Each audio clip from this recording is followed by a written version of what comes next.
स्वागत है आपका एपिक हेवन में, जहां हर कहानी आपको ले जाती है एक नई रोमांचक दुनिया में, जहां प्यार, ताकत और थ्रिल से भरे मोड़ आपका इंतजार कर रहे हैं। तो तैयार हो जाइए, क्योंकि एक नई रोमांचक कहानी अब शुरू होने वाली है।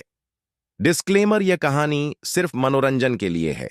इसमें दिखाए गए सभी पात्र, घटनाएं और स्थान काल्पनिक हैं और इनका किसी भी वास्तविक व्यक्ति या घटना से कोई संबंध नहीं है।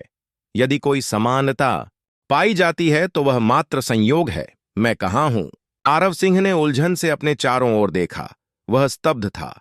उसे समझ नहीं आ रहा था कि उसके साथ क्या हुआ है। जंगल? मैं इस जंगल में कैसे आ गया? आरव सिंह पहले भी अपने बेडरूम में गेम खेलता था। उसकी लत इतनी लग गई थी कि उसे पता ही नहीं चलता था कि उसके पीछे क्या हो रहा है। अचानक उसे लगा जैसे कोई उसे पीछे से चूस रहा है, और जब उसे आखिरकार एहसास हुआ कि कुछ गड़बड़ है, तो वह पहले ही इस जंगल में पहुंच चुका था। ऐसी स्थिति में भी वह दिलचस्पी से इधर उधर देख रहा था। उसे जरा भी डर नहीं लग रहा था। हो सकता है उसके दिमाग में कुछ गड़बड़ हो। यह दिलचस्प है, ऐसा केवल कल्पना में ही हो सकता है ना? आरव सिंह ने सिर हिलाया और हंस दिया। इस बार उसने खुद को देखने की कोशिश की। उस पर जो कपड़े थे वो उसके कपड़े ही नहीं थे। इतना ही नहीं, ऐसा लग रहा था जैसे उसका शरीर छोटा हो गया हो। मेरे कपड़े पूर्वी कृषक शैली के लगते हैं। यह सचमुच मुलायम और रेशमी है। यह रेशमी कपड़ों का एक सेट है जो पुराना सा लगता है। उसे इसके रंग रूप की ज्यादा परवाह नहीं थी। अब उसकी रुचि किसी और चीज में थी। रेशमी वस्त्र स्तर, एक स्थायित्व, 9-10 कुछ अक्षर हवा में तैर रहे थे। आरव सिंह तुरंत समझ गया कि वो क्या है। इस तरह की जानकारी उस खेल के समान है जो मैंने यहां आने से पहले खेला था। मुझे मत बताओ कि मुझे इस खेल में भेजा गया था। यह वो खेल नहीं होना चाहिए था जो मैं पहले खेल रहा था। जो खेल मैंने खेला था उसकी थीम पश्चिमी थी। मेरे पहने हुए कपड़ों को देखो, वो बिल्कुल भी पश्चिमी शैली के नहीं लग रहे थे। आरव सिंह ने सिर हिलाया। उसने अभी तक कुछ नहीं किया था। उसके सामने एक लाल संदेश दिखाई दिया। मिशन: जंगल से बाहर निकलो, अवधि 8 घंटे, रिवर्ड रेड पोशन, निम्न, ग्रेड 2 बोतल। पहले से ही एक मिशन। आरव सिंह ने इस मिशन को बड़ी दिलचस्पी से देखा। यहां से चले जाओ। मुझे कहां जाना चाहिए? पहले इस बारे में सोच लेते हैं। आरव सिंह ने सोचा भी नहीं था कि यूं ही इधर उधर घूमने से वह यहां से निकल पाएगा।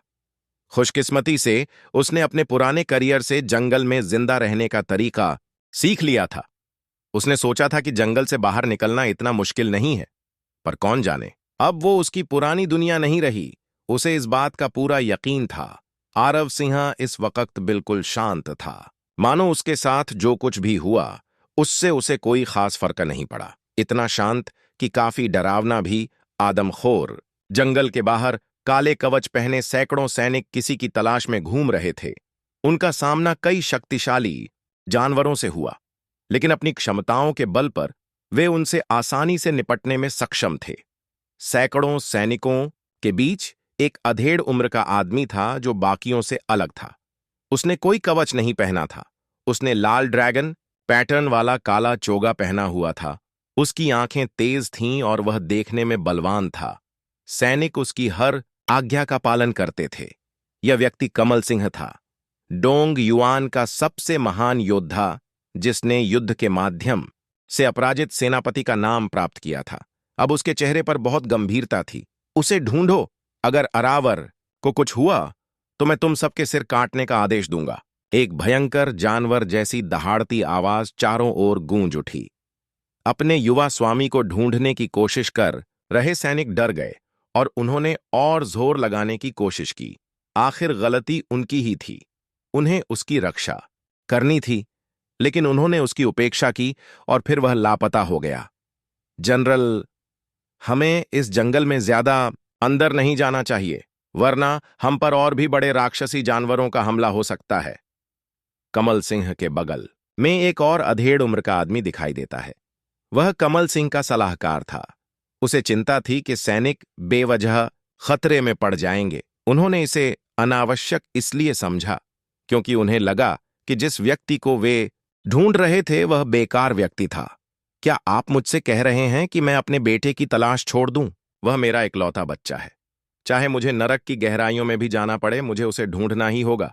महान सेनापति कमल सिंह बलवान और प्रचंड थे। उनके पास सब कुछ था सिवाय एक योग्य उत्तराधिकारी के, और कमल सिंह की बात सुनकर वह बस सिर हिला सकता है। जो होगा सो होगा। कमल सिंह के आदेश की अवहेलना करने की उसकी हिम्मत नहीं हुई, क्योंकि वह जानता था कि अब अपना मन बदलने के लिए बहुत देर हो चुकी है। और उसी समय कमल सिंह अपने सैनिकों को और भी अंदर जाने का आदेश देने ही वाला था कि उसके एक सैनिक ने उसे चिल्लाकर बुलाया, मुझे यंग मास्टर आरव मिल गया, वह यहां है। आरव का कमल सिंह बहुत फुर्तीला था। वह जहां था वहां से छलांग लगाकर सीधे उस दिशा में गया जहां सिपाही को उसका बेटा तुरंत मिल गया। आरव सिंह को अब एक सिपाही मिल गया। उसने इस पल आह भरी। उसे यकीन नहीं था कि ये सिपाही कौन थे, पर हां, वे उसे यंग मास्टर कहकर बुलाते थे। वे उसे कोई नुकसान तो नहीं पहुंचाएंगे। आरव सिंह केवल उनके सिर पर लिखे संदेशों को देख रहा था। नाम, शीर्षक, ब्लैक ड्रैगन, गार्ड्स चीफ स्तर, 30 स्वास्थ्य, 300 क्यूई, 150 से 50 नाम। शीर्षक, ब्लैक ड्रैगन गार्ड्स स्पीयरमैन स्तर, 37 स्वास्थ्य, 130 क्यूई, 25 आती नाम। शीर्षक, ब्लैक ड्रैगन गार्ड्स स्वॉर्ड्समैन स्तर, 120 स्वास्थ्य क्यूई, 60 आरव सिंह को जो जानकारी मिली वह उपयोगी लगी। वह अपनी जानकारी भी जांचना नहीं भूले। नेम आराव सिंह। शीर्षक, बेकार युवा मास्टर स्तर, 30 स्वास्थ्य, 30 क्यूई। लॉग्ड आरव सिंह, जो अपने आंकड़े देख सकता था, आह भर गया। उसके आंकड़े बहुत कम थे, मतलब बहुत बहुत कम। अपने आंकड़े देखकर आरव सिंह को लगा जैसे आसमान से कुछ आ रहा हो। वह क्या है? आरव सिंह को पता नहीं था कि यह क्या है, लेकिन यह सीधे उसकी तरफ आया। आरवेर! कमल सिंह आरव सिंह के सामने रुका। फिर जल्दी से आगे बढ़कर उसने आरव सिंह का हाथ पकड़ लिया। उसे घुमाया ताकि पता चल सके कि कहीं उसे कोई चोट तो नहीं लगी है। आरव है? आरव सिंह ने उस अधेड़ उम्र के आदमी की तरफ देखा। लगता है यह आदमी उसे जानता है। और तो और, वे इतने करीब थे कि वह उसे प्रत्यय से पुकार सकता था। कमल सिंह ने आरव सिंह के ऐसे हाव भाव पहले ही देख लिए थे। लगता है कुछ समझ आ गया है। आरव सिंह ने कमल सिंह के चेहरे के भावों पर ध्यान नहीं दिया। उसकी ज्यादा दिलचस्पी कमल सिंह के आंकड़ों में थी। नाम कमल सिंह। शीर्षक, अपराजित, जनरल स्तर, 37 स्वास्थ्य, 1400 क्यूई, 700 रिश्ता, जैविक पिता, इन सैनिकों से भी अधिक शक्तिशाली, और वह मेरे पिता हैं, एक जनरल। आरव सिंह ने यह देखा तो बस मुस्कुरा दिया। कम से कम हालात उतने बुरे तो नहीं हैं जितना उसने सोचा था। आरवर, तुम ठीक तो हो? कृपया अपने पिता से बात करो। आरव सिंह ने कुछ सोचने से पहले कमल सिंह की तरफ देखा। उसे अभी कमल सिंह पर ही निर्भर रहना था। आप कौन हैं? आरव सिंह को कमल सिंह के बारे में कुछ भी पता नहीं था। उसे पिछले मालिक की यादें नहीं मिलीं, इसलिए वह केवल यह दिखावा कर सकता है कि उसने अपनी याददाश्त खो दी है और उसे अस्पष्ट रूप से याद है। कमल सिंह इतने सदमे में थे कि ऐसा लग रहा था जैसे उनके बेटे को भूलने की बीमारी हो गई हो। तुम्हें मेरी याद नहीं है? तुम्हारे पिता की? आरव सिंह ने बस सिर हिलाया। वह बहुत अच्छा अभिनय कर सकता है। मुझे नहीं पता, यह बहुत धुंधला है। ये ठीक है, इसके बारे में चिंता मत करो। ज्यादा मत सोचो, ये ठीक है। भले ही तुमने अपनी याददाश्त खो दी हो, तुम अभी भी मेरे बेटे हो। राजा सिंह, उसकी एकमात्र कमजोरी उसका निकम्मा बेटा था। सैनिक यह देख सकते थे। वे जानते थे कि कमल सिंह इतना दुखी था कि उसका बेटा उसे याद नहीं कर पा रहा था। और जब आरव सिंह सोच रहे थे कि आगे क्या करना है, तभी एक सूचना संदेश आया।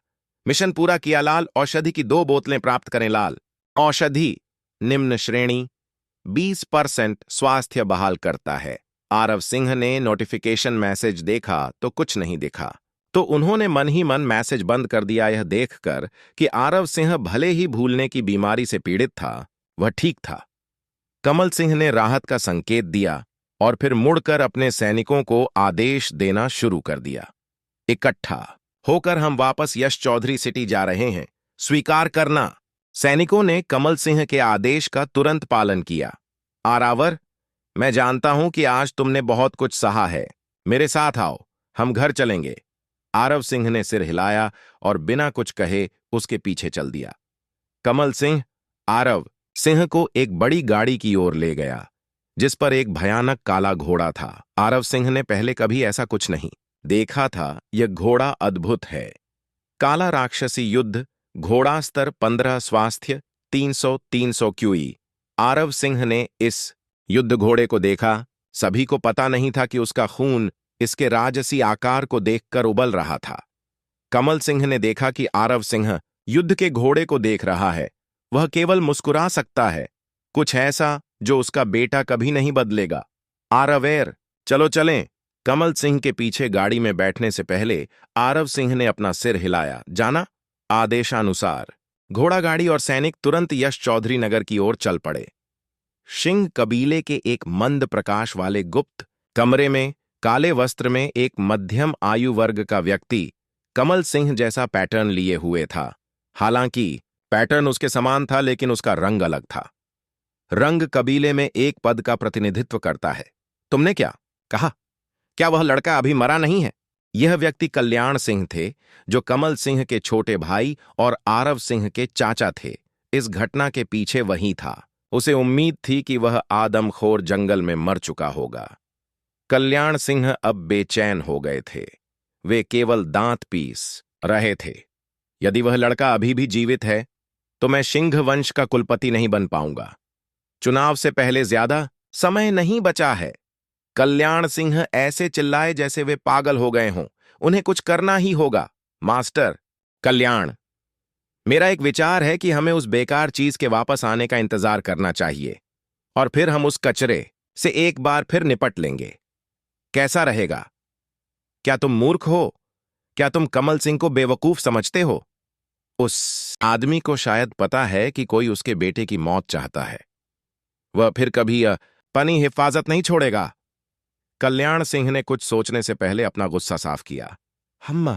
मुझे लगता है मेरे पास एक बढ़िया विचार है। हम अब कबीले के अंदर उससे नहीं निपट सकते, लेकिन अगर हम कबीले के बाहर उससे फिर निपटें तो क्या होगा?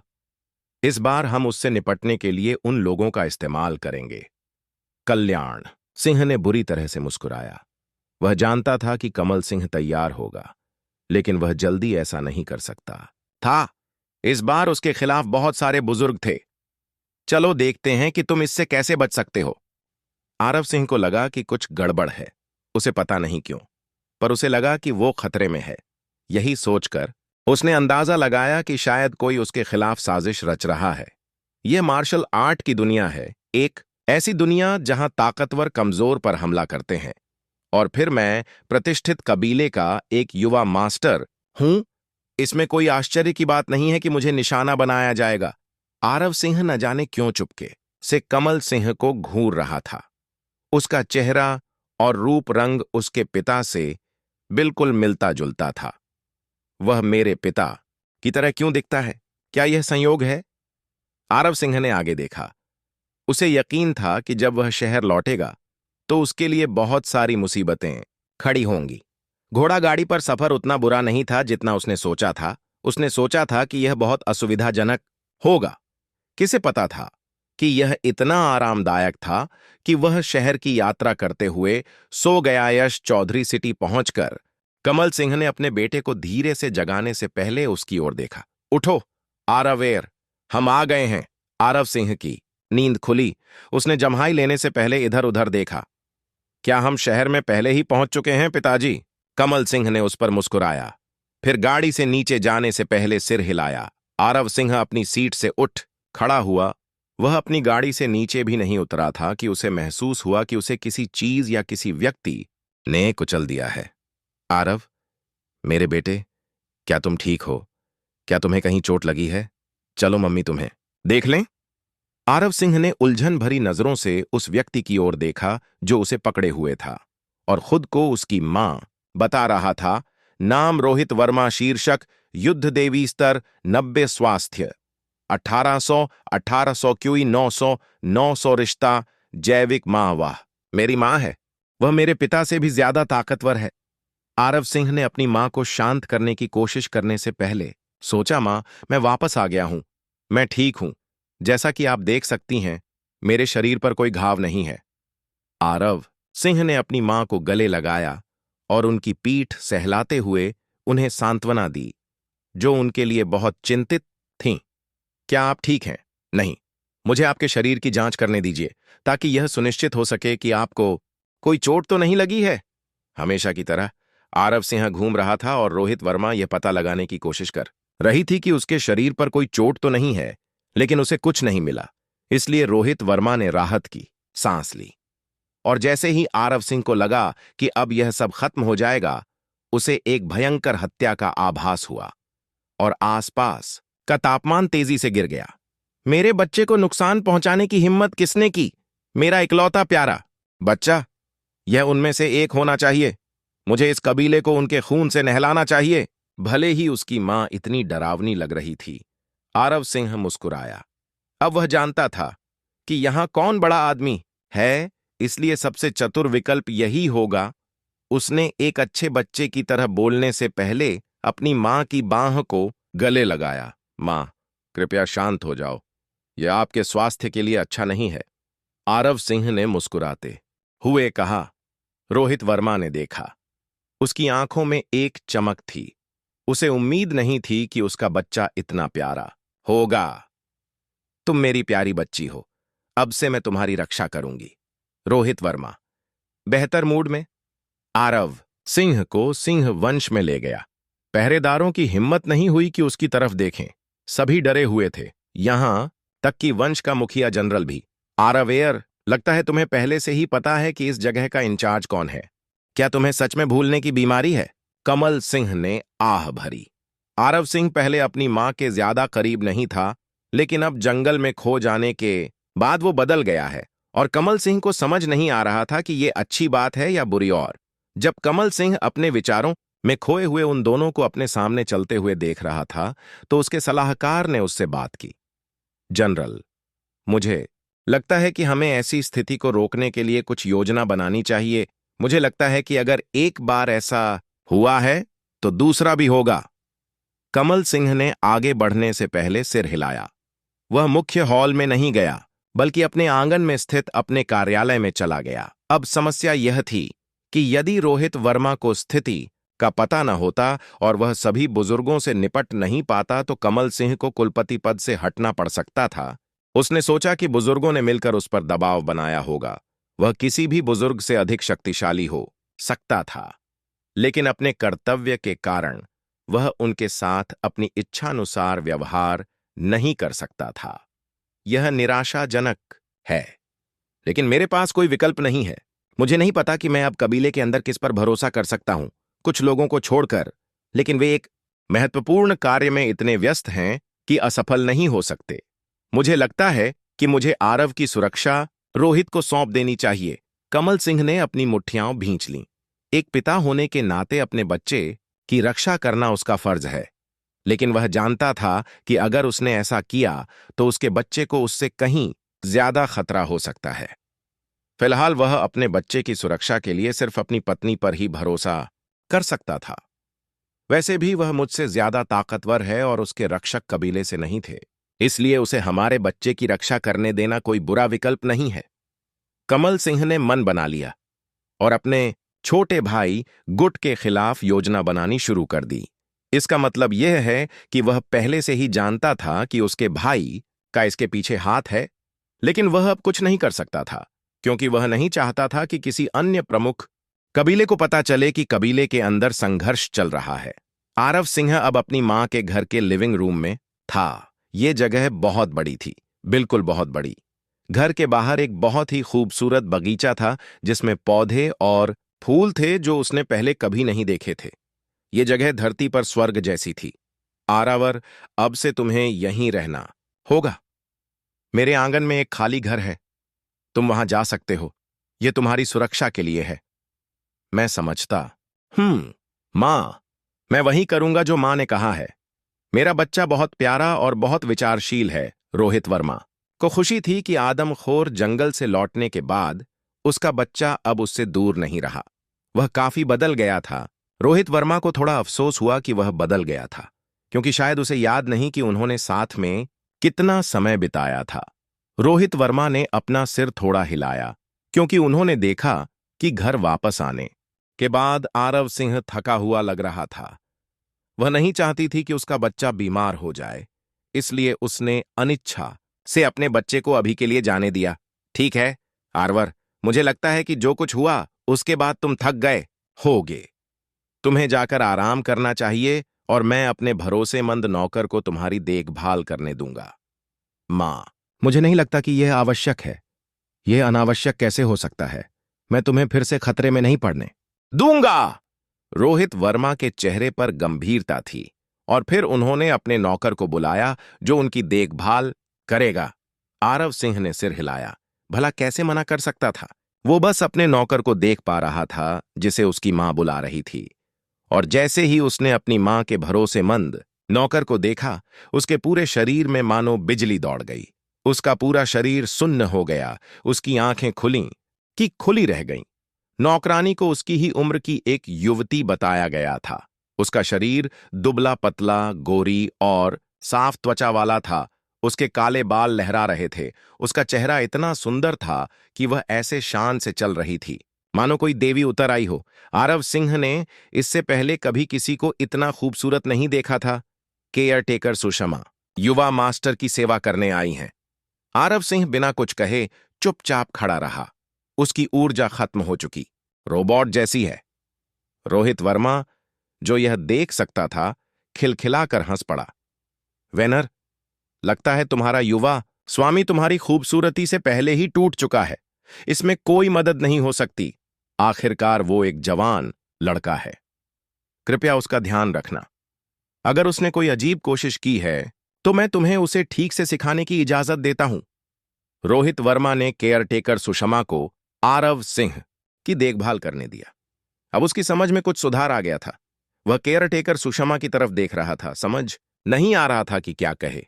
युवा स्वामी, कृपया केयरटेकर सुषमा के साथ आइए। केयरटेकर सुषमा ने अपना सिर नीचे किया और आरव सिंह को उसके घर तक पहुंचाया। रास्ते में आरव सिंह ने केयरटेकर सुषमा के आंकड़े देखे। नाम केयरटेकर सुषमा, शीर्षक युद्धदासी स्तर 55 स्वास्थ्य, खजारा 8000 क्यूई, 500 रिश्ता, स्वामी सेवक। वह मेरे माँ बाप जितनी मजबूत तो नहीं है, लेकिन फिर भी मुझसे या किसी भी दूसरे सैनिक से कहीं ज्यादा मजबूत है।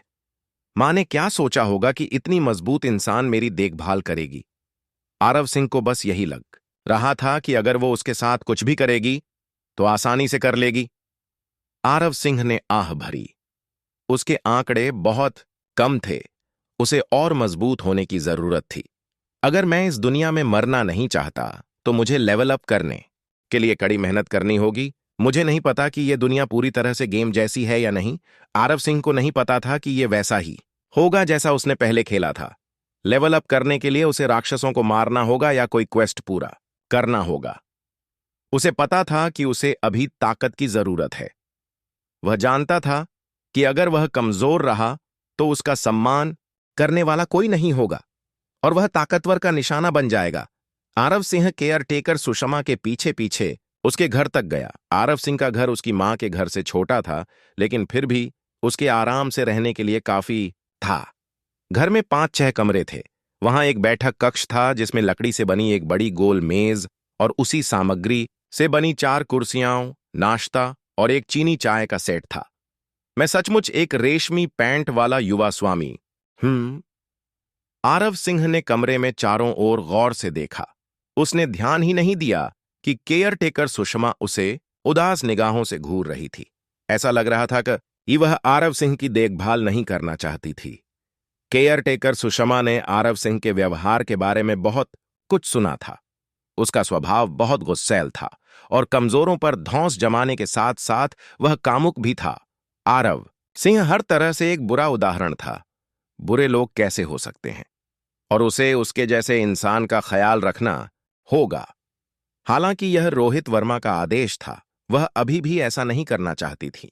आरव सिंह को केयर टेकर सुषमा की भावनाओं का अंदाजा नहीं था। वह लिविंग रूम के बीच में रखी गोल मेज के पास चला गया। वह मेज पर लेटने से पहले कुर्सी पर बैठ गया। उसने बस आह भरी। उसे पहले से ही अपने घर की याद आ रही थी। चाहे कुछ भी हो, मुझे घर वापस जाने का कोई रास्ता ढूंढना ही होगा। मेरे पास बहुत सी चीजें हैं जो मैंने अभी तक पूरी नहीं की हैं। मैं इसे ऐसे ही नहीं छोड़ सकता। और हां, X2XP इवेंट भी। आरव सिंह ने मन ही मन सिर हिलाया। उसने कुछ सोचा। उसे दुख हुआ। कोई भी चीज जो उसने अभी तक साफ नहीं की थी, वो उसके लिए बहुत जरूरी होगी। और वो इवेंट वाकई उसके लिए बहुत मायने रखता था। आरव सिंह की उदास नजर केयर टेकर सुषमा की नजरों से बच नहीं पाई। पता नहीं क्यों उसके मन में दया का भाव आ गया। औरत तो भावनाओं और संवेदनाओं से भरी एक प्राणी होती है। उसने एक पल के लिए आरव सिंह को देखा। हालांकि उसे उसकी देखभाल करना पसंद नहीं, पर चूंकि उसे पहले ही उसकी देखभाल का काम सौंपा गया है, इसलिए उसे यह काम ठीक से करना ही होगा। युवा स्वामी, क्या आप चाहेंगे कि केयर टेकर सुषमा आपके शरीर को साफ करने के लिए गर्म पानी तैयार करें? युवा स्वामी लंबी दूरी की यात्रा करने के कारण थक गए होंगे। आरव सिंह अपने विचारों से जागा और केयर टेकर सुषमा की तरफ देखा।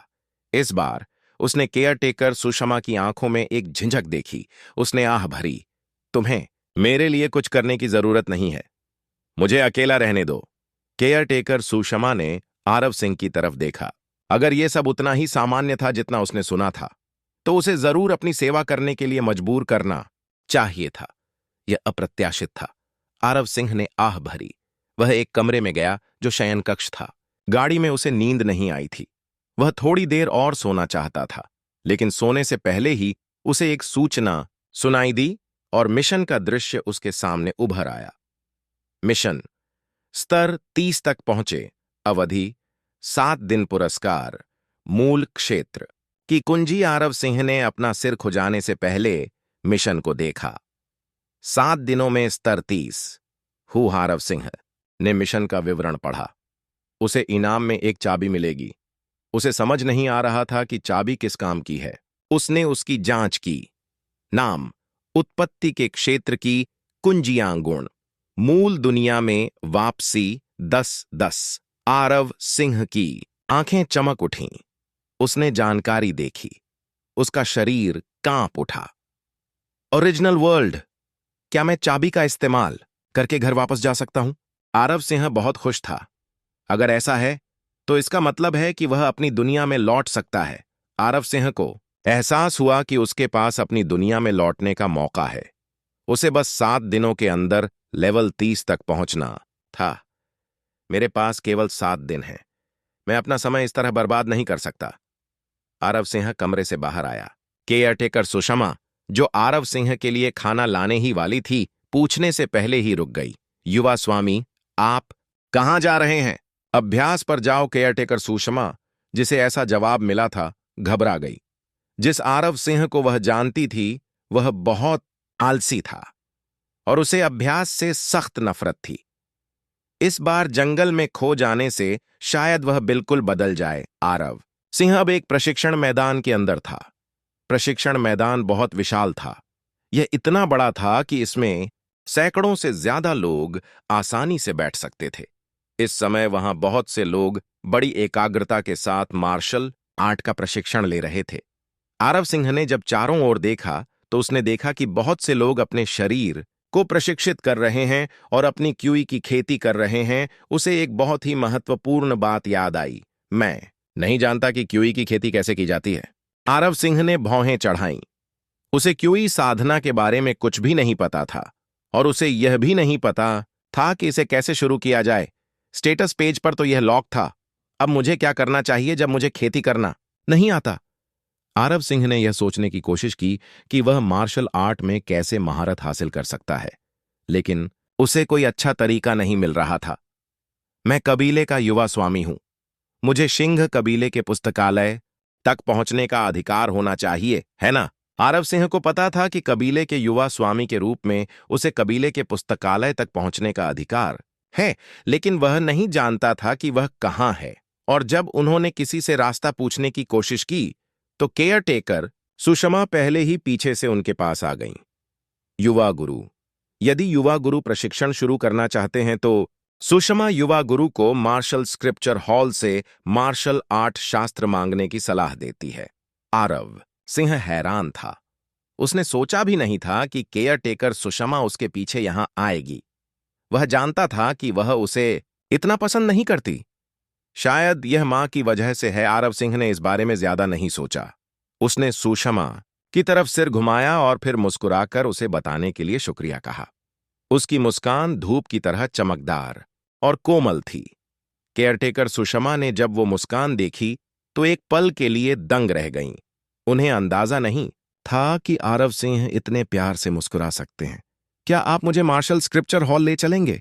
मुझे पता था कि मां को आपको मेरे बारे में पहले ही कुछ बता देना चाहिए था। आरव सिंह ने अनुमान लगाया कि शायद वह जानती थी कि उसे भूलने की बीमारी है, और वह सही था। रोहित वर्मा ने केयरटेकर सुषमा को अपनी भूलने की बीमारी के बारे में बताया था। केयरटेकर सुषमा, जो मुस्कुराहट से आश्चर्यचकित थीं, ने सिर हिलाकर अपना संतुलन संभाला और आरव सिंह से बात करने से पहले उन्होंने जल्दी से खुद को समायोजित किया।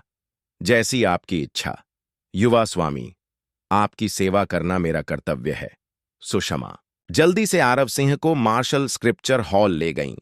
मार्शल स्क्रिप्चर हॉल सिंह कबीले के मुख्य भवन के बाईं ओर स्थित था। वहां मार्शल स्क्रिप्चर हॉल के अलावा कबीले के अंदर घोड़े और शस्त्रागार भी थे। मार्शल स्क्रिप्चर हॉल की ओर जाते हुए उच्च स्तरीय गार्ड और कई युवा स्वामी कबीले के विभिन्न बुजुर्गों के पोते पोतियों को अब अपनी आंखों पर विश्वास नहीं हो रहा था। तुम्हें क्या लगता है वह काली भेड़ क्या करेगी? प्रशिक्षण मैदान में आओ और सीधे मार्शल स्क्रिप्चर हॉल में जाओ। वह आदमी अब भी प्रशिक्षण और साधना शुरू करने के बारे में नहीं सोचेगा, है ना? हा, अजीब बात है कि वह इसके लिए बहुत देर कर चुका है। हां, वही आदमी, बस उसे पीटने के लिए एक 10 साल के बच्चे की जरूरत है। इस उम्र में भी वह अभी तक अपना क्यूई मार्ग नहीं खोल पाया है। क्यूई फाउंडेशन स्तर तक पहुंचने की तो बात ही छोड़ दीजिए। उसमें जरा भी प्रतिभा नहीं है और वह बहुत आलसी भी है।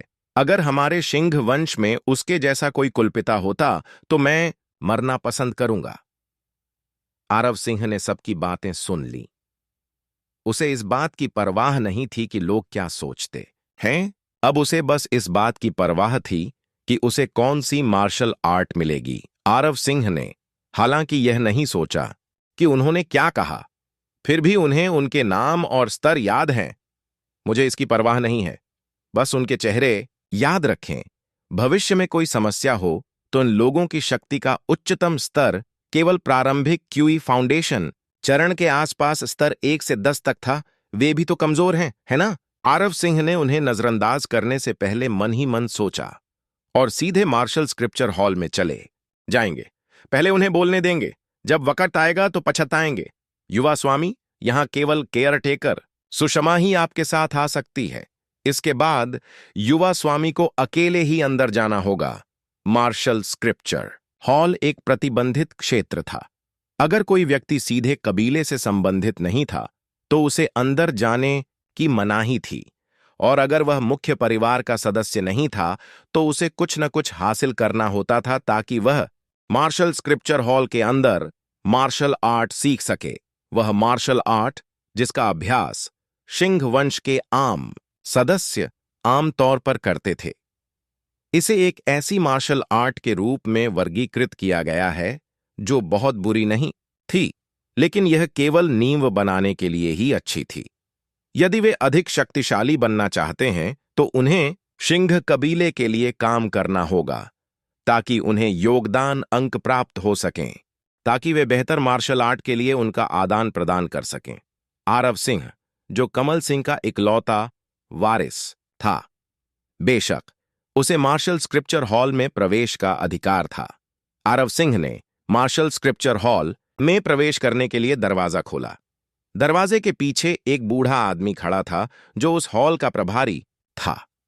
आरव सिंह को देखकर वह भी बाकियों की तरह चौंक गया। उसने सोचा भी नहीं था कि उसके जैसा समस्या पैदा करने वाला व्यक्ति मार्शल स्क्रिप्चर हॉल में आएगा। तुम यहां क्या कर रहे हो?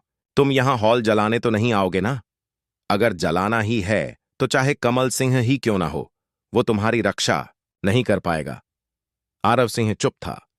उसने उस बुजुर्ग की तरफ ऐसे देखा जो उससे बात कर रहा था जैसे वो कोई बदमाश हो। उसे लग रहा था कि ये बूढ़ा आदमी बहुत ताकतवर है, उसके सामने खड़े होने से ही उसकी मौत हो सकती है। आरव सिंह ने अपने आंकड़े जांचने की कोशिश की।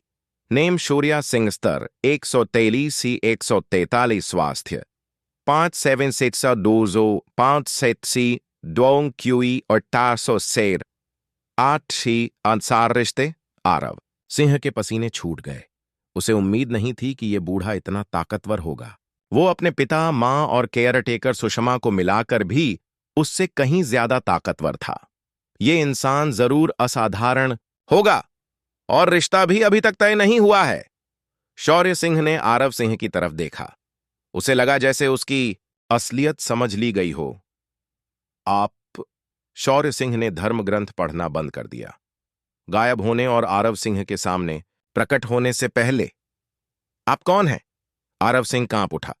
उसे उम्मीद नहीं थी कि बूढ़ा आदमी यह सवाल पूछेगा। मुझे मत बताओ कि मैं पकड़ा गया। यह असंभव है। मैं हूं। आरव सिंह ने जवाब देने की कोशिश की, लेकिन उसे उस बूढ़े आदमी का दबाव महसूस हो रहा था। वह असहज महसूस कर रहा था और बोल नहीं पा रहा था। यह आरव सिंह है, आपका पोता। जंगल में खो जाने के बाद यह बदल गया है। कमल सिंह को जब यह खबर मिली कि Aarav Singh martial scripture hall में उपस्थित हुआ है, तो वह तुरंत उसे बचाने के लिए आया। वह जानता था कि बूढ़ा आदमी अपने बेटे को पसंद नहीं करता था और अगर मार्शल स्क्रिप्चर हॉल को कुछ हुआ तो वह कबीले की नींव बन जाएगा। अगर वह मुखिया भी होता तो भी वह आरव सिंह की मदद नहीं कर पाता। जंगल में खो गए? शौर्य सिंह ने आरव सिंह की तरफ देखा जो उसे ही देख रहा था। उसकी आंखें देखकर वह बस थोड़ा सा गुर्राया। धीरे धीरे अपनी आभा बिखेरने से पहले आरव सिंह फिर से सांस ले पाया। तो जाओ, जो चाहो करो, लेकिन याद रखना, अगर तुमने मेरी किसी संपत्ति को नुकसान पहुंचाया तो यह मत कहना कि मैंने तुम्हें चेतावनी नहीं दी थी। आरव सिंह ने झट से सिर हिलाया। कमल सिंह जल्दी से आरव सिंह को सीधे हॉल के अंदर ले गया। आरावर, मेरे पिता को नहीं लगता था कि आरावर मार्शल आर्ट सीखना चाहेगा। पिताजी तुम्हें शास्त्र चुनने में मदद करें। तुम्हारे लिए, जिन्हें बुनियादी बातें बिल्कुल नहीं आती, पिताजी ने सुझाव दिया था कि तुम्हें मांसपेशियों के निर्माण और आंतरिक शक्ति विकसित करने के लिए मार्शल आर्ट का अभ्यास करना चाहिए। कमल सिंह मुस्कुराते हुए बोला। उसे बहुत खुशी हो रही थी कि आरव सिंह इस तरह साधना करने लगा है। वह कई शास्त्र उठाकर आरव सिंह के पास ले आया। आरव सिंह ने तुरंत शास्त्रों की जांच की। शरीर सुदृढ़ीकरण शास्त्र, क्यूई फाउंडेशन चरण गुण, शरीर को मजबूत बनाने के लिए क्यूई सभा शास्त्र, क्यूई फाउंडेशन चरण गुण, स्वर्ग और पृथ्वी, क्यूई को इकट्ठा करने के लिए मध्याह्न रेखा को खोलता है। आरव सिंह ने दोनों ग्रंथों को देखा। वह अभी भी उनसे बहुत असंतुष्ट था। पिताजी, मैं उच्च श्रेणी के धर्म ग्रंथ चाहता। कमल सिंह थोड़ा चौंक गया। उच्च ग्रेड? आप बस इसे देखें और आप पहले से ही जानते हैं कि शास्त्रों का स्तर क्या है। आरव सिंह पसीने से तरबतर था। सच कहूं तो आम लोग देखकर नहीं बता पाते कि शास्त्र किस दर्जे का है। इसका जवाब क्या दूं? थोड़ा सोचने के बाद उसने जवाब दिया, हां पिताजी, मैं इसे देखकर ही बता सकता हूं। आरव सिंह को घबराहट महसूस हुई। उसे समझ नहीं आ रहा था कि क्या जवाब दे, तो उसने बस जवाब दे दिया। कमल सिंह अचानक चुप हो गया। आरव सिंह अब घबरा गया था। उसे पता नहीं चलेगा, जैसे कि वह मेरे मन को पढ़ सकता है, मुझे बस कुछ बकवास कहानी चाहिए। आरव सिंह को विश्वास था कि वह अपनी बकवास से कमल सिंह को मना लेगा, लेकिन उसने जो सोचा था उसके विपरीत।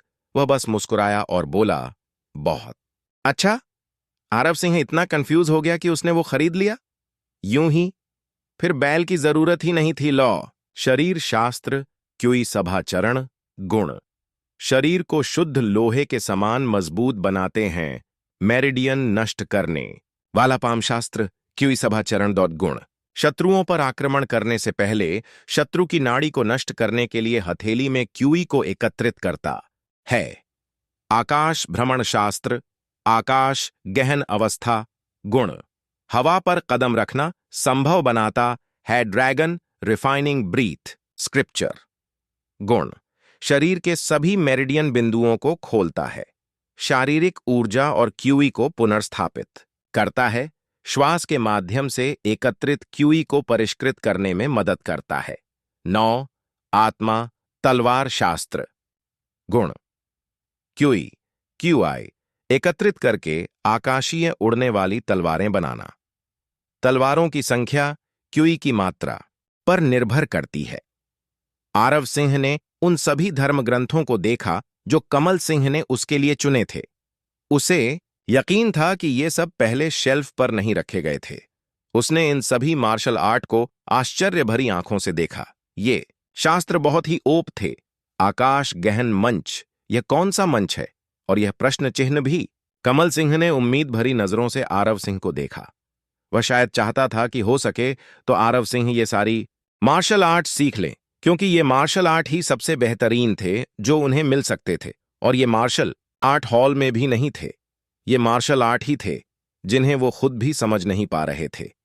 ये एक तरह से योग्य लोगों के लिए एक प्राचीन विरासत थी। उन्होंने सोचा कि अगर आरव सिंह ये सारी मार्शल आर्ट सीख ले तो बहुत ताकतवर हो जाएगा, अपने पिता शौर्य सिंह से भी ज्यादा ताकतवर। और उन्होंने आरव सिंह के लिए ये शास्त्र क्यों चुने? यह बिल्कुल समझ में नहीं आया कि उन्होंने ये शास्त्र उसके लिए क्यों चुने, जबकि उसे साधना करना बिल्कुल नहीं आता। ऐसा इसलिए क्योंकि उन्हें लगता था कि आरव सिंह इन्हें समझ सकता है। यह बहुत आसान था, शायद अंतर्ज्ञान से। यदि लोगों को पता चल जाए कि वह इस समय क्या सोच रहा है तो वे सोचेंगे कि वह पागल है। लेकिन यदि वे उसके साथी होते जो उसके साथ युद्ध में गए थे तो वे समझ जाते कि उसकी भावनाएं कभी गलत नहीं थीं। वह अपनी अंतर्ज्ञान की वजह से कई बार बच गया। आरव सिंह ने जब कमल सिंह की आंखों में उम्मीद की किरण देखी तो वह उसे निराश नहीं करना चाहता था। अगर मैं उसे अपनी थोड़ी सी प्रतिभा दिखा सकूं तो यह इतना बुरा नहीं होगा, है ना? आरव सिंह ने तय किया कि वो अपनी प्रतिभा को थोड़ा सा दिखाएगा, एक गेमर की प्रतिभा। पिताजी, मुझे लगता है कि मैं ये मार्शल आर्ट समझ सकता हूं, थोड़ा बहुत। कमल सिंह ने जब यह सुना तो वह खुशी से मुस्कुरा उठा। हालांकि उसे खुद भी कुछ समझ नहीं आया था, बस नाम ही पता था। क्यू गैदरिंग स्टैंड में मार्शल आर्ट के अलावा उसे कुछ भी समझ नहीं आया। क्या ऐसा है? अगर आप इन सभी मार्शल आर्ट में सफलतापूर्वक महारत हासिल कर लेते हैं तो थोड़ा सा भी आरवर अच्छा है। आप निश्चित रूप से इस महाद्वीप के पूरे यादव क्षेत्र में किसी से भी ज्यादा ताकतवर होंगे। कमल सिंह आश्वस्त था। आरव सिंह ने सिर हिलाया। वह अब भी नंबर 1 नहीं बनना चाहता था। वह अभी बस अपनी पुरानी दुनिया में वापस जाकर अपनी सारी गड़बड़ियां साफ करना चाहता था। और जब वह अपनी जिंदगी की सारी गड़बड़ियां साफ कर लेगा तो वह यहां वापस आकर वही करेगा जो वह करना चाहता है। खैर, अब मैं तुम्हें परेशान नहीं करूंगा। ये शास्त्र पढ़ो। याद रखना, तुम इन शास्त्रों को हॉल से बाहर नहीं ला सकते, क्योंकि हर शास्त्र में एक छिपा हुआ रास्ता होता है। अगर उसे बाहर निकाला गया तो तुम्हारे दादाजी को पता चल जाएगा और वे जरूर बहुत नाराज होंगे। कमल सिंह ने आरव सिंह को चेतावनी दी कि वह कोई शरारत न करे। यह एक महत्वपूर्ण जगह थी। अगर इसे कुछ हो जाता तो वह भी उसकी मदद नहीं कर सकता था। आरव सिंह ने सिर हिलाया और कमल सिंह से कहा कि इस बारे में चिंता मत करो। अगर यह उसकी याददाश्त खोने से पहले की बात है तो वह कुछ भी अजीब नहीं करेगा। कमल सिंह उस पर कभी विश्वास नहीं करेगा। लेकिन अब वह केवल मुस्कुराया। कमल सिंह ने अलविदा कहने से पहले आरव सिंह को थोड़ी देर देखा और सीधे हॉल से बाहर चले गए। उन्हें और भी काम निपटाने थे।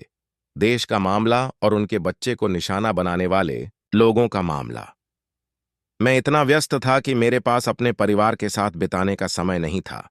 बस तुम रुको, मैंने तुम्हें इसके लिए भुगतान किया है कमल सिंह के चले जाने के बाद। शौर्य सिंह छाया से बाहर निकल आए। वह उन पर नजर रखता था। वह उत्सुक था कि उसके बेटे ने अपने निकम्मे पोते को कौन सी मार्शल आर्ट सिखाई है, और जब उन्हें पता चला कि उनके बेटे ने उनके पोते को कौन सी युद्ध कला सिखाई है, तो वे बस सिर हिलाकर रह गए। कमल सिंह ही नहीं, पृथ्वी गहन अवस्था में स्थित साधक भी कुछ समझ नहीं पाया। यह लड़का अपने बेटे को समझ से परे मार्शल आर्ट सिखाने के लिए पागल है। उसने जो मार्शल आर्ट उसे सिखाई थी, उसमें महारत हासिल करना नामुमकिन था। इस लड़के ने तो अपना क्यूई मार्ग भी नहीं खोला है। अगर वह इसे समझ भी लेता तो भी वह इसका प्रशिक्षण कैसे ले सकता है। शौर्य सिंह अपने बेटे के बारे में सिर्फ शिकायत ही कर सकते थे, लेकिन उसके बाद उनके सामने जो हुआ उसने उन्हें सचमुच चौंका दिया। नहीं, उन्हें तो मानो दिल का दौरा ही पड़ गया। रुको, यह क्या है? वह बच्चा वह नहीं है। आरव सिंह ने अभी अभी मिले सिस्टम लर्निंग फंक्शन का इस्तेमाल किया। उसने अंदाजा लगाया कि अगर यह सिस्टम उसके पिछले गेम जैसा हो तो इसमें यह फंक्शन जरूर होगा, और आप जानते ही हैं कि उसने सही अनुमान लगाया। सिस्टम में एक लर्निंग फंक्शन है। क्या आप आयरन बॉडी स्क्रिप्चर सीखना चाहते हैं? हां, नहीं? आरव सिंह ने तुरंत अपने विचार से हां कह दिया। लौह शरीर शास्त्र सीखा। ठीक उसी तरह लौह शरीर शास्त्र का ज्ञान सीधे उनकी स्मृति में अंकित हो गया था। उसे सिरदर्द था। मेमोरी इम्प्रिंटिंग बिल्कुल भी मजेदार नहीं थी, लेकिन यह इसके लायक थी। स्मृति प्राप्त होने के बाद उसने एक संदेश देखा। ऊपर का स्तर, ऊपर का स्तर। नेम आरव सिंह, उपाधि सिंह वंश का युवा स्वामी, स्तर 5, स्वास्थ्य 50 से 50 क्यूई। स्तर ऊपर चला गया है। आरव सिंह मुस्कुराया और उसने महसूस किया कि उसका शरीर और भी ज्यादा चुस्त और दृढ़ हो गया है। उसे थकान महसूस हो रही थी। उसका हर अंग उत्तेजित हो रहा था। आरव के लिए सिर्फ 10 सेकंड के लिए इसका अभ्यास करना कई दसियों किलोमीटर दौड़ने जैसा था। थका हुआ हूं। क्या मुझे बहुत भारीपन महसूस हो रहा है? आरव सिंह ने गहरी सांस ली। उसे पसीना आ गया। उसने अपनी प्रगति देखने की कोशिश की। लौह शरीर शास्त्र प्रारंभिक 200। एक अभ्यास सत्र में 20 अनुभव अंक प्राप्त हुए। मुझे चरण आगे बढ़ाने के लिए केवल 5 और सत्रों की आवश्यकता है, और फिर मैं स्तर ऊपर कर लूंगा। लेकिन अभी मैं अपने शरीर को महसूस नहीं कर पा रहा हूं। आरव सिंह ने गहरी सांस ली। उसे पहले आराम करना होगा, वरना उसका शरीर आराम नहीं कर पाएगा। आरव सिंह स्क्रिप्चर हॉल के अंदर फर्श पर बैठा था और शौर्य सिंह अभी भी उसे देख रहा था। यह बच्चा, मुझे यह मत बताओ कि यह बच्चा वास्तव में एक प्रतिभाशाली व्यक्ति है जो 1000 सालों में भी नहीं मिल सकता। इसकी साधना अभी उस मार्शल आर्ट की जरूरत तक नहीं पहुंची है। लेकिन अगर दूसरे कुलों के चालाक बूढ़े लोमड़ी को इस बारे में पता चल जाए तो वह अभी भी इसका अभ्यास कर सकता है। वे इस बच्चे से निपटने का कोई ना कोई रास्ता जरूर निकाल ही लेंगे। शौर्य सिंह खुद को रोक नहीं पाए और कुछ करना ही था। वह आरव सिंह के सामने आ गए। वहां बैठा आरव सिंह चौंक गया। वह जल्दी से उठा और शौर्य सिंह को सिर झुकाकर प्रणाम किया। औपचारिक होने की जरूरत नहीं है। मुझे यह पसंद नहीं है। मैं बस तुम्हें चेतावनी देने आया हूं। सभी मार्शल आर्ट जिनका तुम अभ्यास और साधना करते रहोगे, तुम्हें इनका अभ्यास गुप्त रूप से करना होगा। तुम किसी को भी इन्हें साधना करते हुए नहीं देख सकते, वरना इससे तुम्हें फायदे से ज्यादा नुकसान होगा। आरव सिंह ने शौर्य सिंह की तरफ देखा। उसे शौर्य सिंह के शब्द याद आ गए। इससे पहले कि वह समझ पाता कि उसका क्या मतलब है, मैं समझता हूं, अगर आसपास कोई होगा तो मैं इन उच्च स्तरीय कलाओं का अभ्यास या संवर्धन नहीं करूंगा। शौर्य सिंह ने संतोष से सिर हिलाया। अच्छा, मैंने तो बस इतना ही कहा था, पर लगता है तुम समझ गए कि मैं क्या कहना चाहता हूं। खैर, मुझे लगता है कि जंगल में तुम्हारे साथ जो हुआ वह एक आशीर्वाद है। बस इतना ही कहना चाहता हूं। इसे अपनी मेहनत का इनाम समझो। शौर्य सिंह ने गायब होने से पहले आरव सिंह पर कुछ फेंका था। अगर कमल सिंह ने उसे देखा होता तो वह जरूर दंग रह जाता। क्यों? क्योंकि शौर्य सिंह ने आरव सिंह को जो चीज दी थी वह उच्च स्तरीय रिकवरी पिल्स थीं। ये अर्थ प्रोफाउंड लेवल पिल्स थीं। इन्हें निगलने वालों को यह अथाह सहन शक्ति प्रदान करती थीं। यह उन लोगों के लिए उपयुक्त थी जो अपने शरीर को प्रशिक्षित करना चाहते थे। आरव सिंह ने तुरंत प्राप्त दवा की जांच की। नाम: स्टैमिना कायाकल्प गोली। अर्थ: प्रोफाउंड स्टेज। गुण: 1 दिन की अवधि के लिए लगातार सहन शक्ति की वसूली। केवल शरीर के प्रशिक्षण के लिए, क्यूई के लिए नहीं। यह एक धोखा देने वाली वस्तु है जिसकी मुझे अभी जरूरत है। आरव सिंह को नहीं पता था कि यह कितना कीमती है, लेकिन अगर उन्हें पता भी था कि वे इसे अभी भी इस्तेमाल करेंगे, तो भी उन्हें इसकी सबसे ज्यादा जरूरत थी। इन गोलियों के साथ 30वें स्तर तक पहुंचना अब मुश्किल नहीं लगता। मुझे एक दिन इन गोलियों के लिए उन्हें धन्यवाद देना होगा। आरव सिंह न जाने कितने समय से पागलपन की हद तक प्रशिक्षण ले रहे थे। तब से उन्हें शौर्य सिंह से स्टैमिना कायाकल्प गोलियां मिलती रहीं। तब से लेकर अब तक वह बिल्कुल भी थका नहीं था। आरव सिंह को ऐसा महसूस हो रहा था कि उसकी ताकत बहुत बढ़ गई है, मानो वह 9 आसमानों तक उड़ रहा हो। उसका स्तर इतना ऊपर चला गया है कि कल का कोई ठिकाना नहीं है। नेम: आरव सिंह। शीर्षक: बेकार युवा मास्टर स्तर 30 स्वास्थ्य 300 ऊर्जा। उफ, आखिर किसने सोचा था कि दादाजी ने जो गोलियां दी वे इतनी असरदार होंगी। जब से मैं ये गोलियां ले रहा हूं, मुझे थकान या नींद नहीं आ रही। उम्मीद है कि ये मेरे लिवर को नुकसान नहीं पहुंचाएंगी। आरव सिंह कायाकल्प गोलियों से बहुत प्रभावित हुए। उन्होंने सिर्फ एक गोली खाई, जिससे उन्हें थकान महसूस नहीं हुई और दिन भर थकान भी नहीं हुई। आरव सिंह अपने शरीर को तब तक लगातार प्रशिक्षित कर पाए जब तक कि वे अपनी जरूरत के स्तर तक नहीं पहुंच गए, और जैसे ही उसने प्रशिक्षण बंद किया, उसे हमेशा की तरह संदेश प्राप्त हुआ: मिशन पूरा किया। मूल क्षेत्र की कुंजी पुरस्कृत अंग। यह आसान है। खैर, ऐसा इसलिए है क्योंकि मेरे पास ऐसा धोखा है। आरव सिंह खुशी से मुस्कुराया। आखिरकार वह घर जा सकेगा। इतनी जल्दी इस दुनिया को छोड़ना और इसे तलाशने का समय न मिलना अफसोस की बात है, लेकिन इसमें कुछ नहीं किया जा सकता। अगर मैं कुछ समय के लिए इस दुनिया में रहना चाहूं, तो भी मेरे पास अभी भी बहुत सी चीजें हैं जो मैंने अभी तक पूरी नहीं की हैं। इसका मतलब ये नहीं कि मैं अब यहां वापस नहीं आ सकता। चाबी न सिर्फ मुझे घर वापस ला सकती है, बल्कि मुझे यहां भी वापस ला सकती है। आरव सिंह मुस्कुराया। हालांकि उसे वापस जाना था, फिर भी उसके पास चाबी का दोबारा इस्तेमाल करके यहां आने का रास्ता था। लेकिन वे चाबियां और पुरस्कार कहां हैं जो मुझे पहले मिले थे? आरव सिंह भौंचक्का रह गया। वह इसके बारे में सोचना ही भूल गया। उसे मिशनों से इनाम मिले थे, लेकिन उसे नहीं पता था कि वे कहां हैं। इन्वेंट्री? अगर यह एक खेल है, तो पुरस्कार मेरी इन्वेंट्री में जाने चाहे। आरव सिंह ने सोचा कि उसने जो चीज मिली थी उसे याद करने की कोशिश की, और यह बिल्कुल वैसा ही हुआ जैसा उसने सोचा था। जब उसने उन चीजों के बारे में सोचा जो उसकी सूची में होनी चाहिए थीं, तो खिड़की खुल गई। खिड़की खुल गई? हाँ, यह सही है, लेकिन मैं चीजें बाहर कैसे निकालूं? आरव सिंह ने अपनी सूची देखी। वहां 2 वस्तुओं के चिन्ह थे। एक लाल रंग की औषधि थी, जिस पर एक छोटी लाल कांच की बोतल की छवि थी। दूसरी एक तांबे की चाबी थी। यह मूल स्थान की कुंजी हो सकती है। आरव सिंह को समझ नहीं आ रहा था कि उसे कैसे निकाले।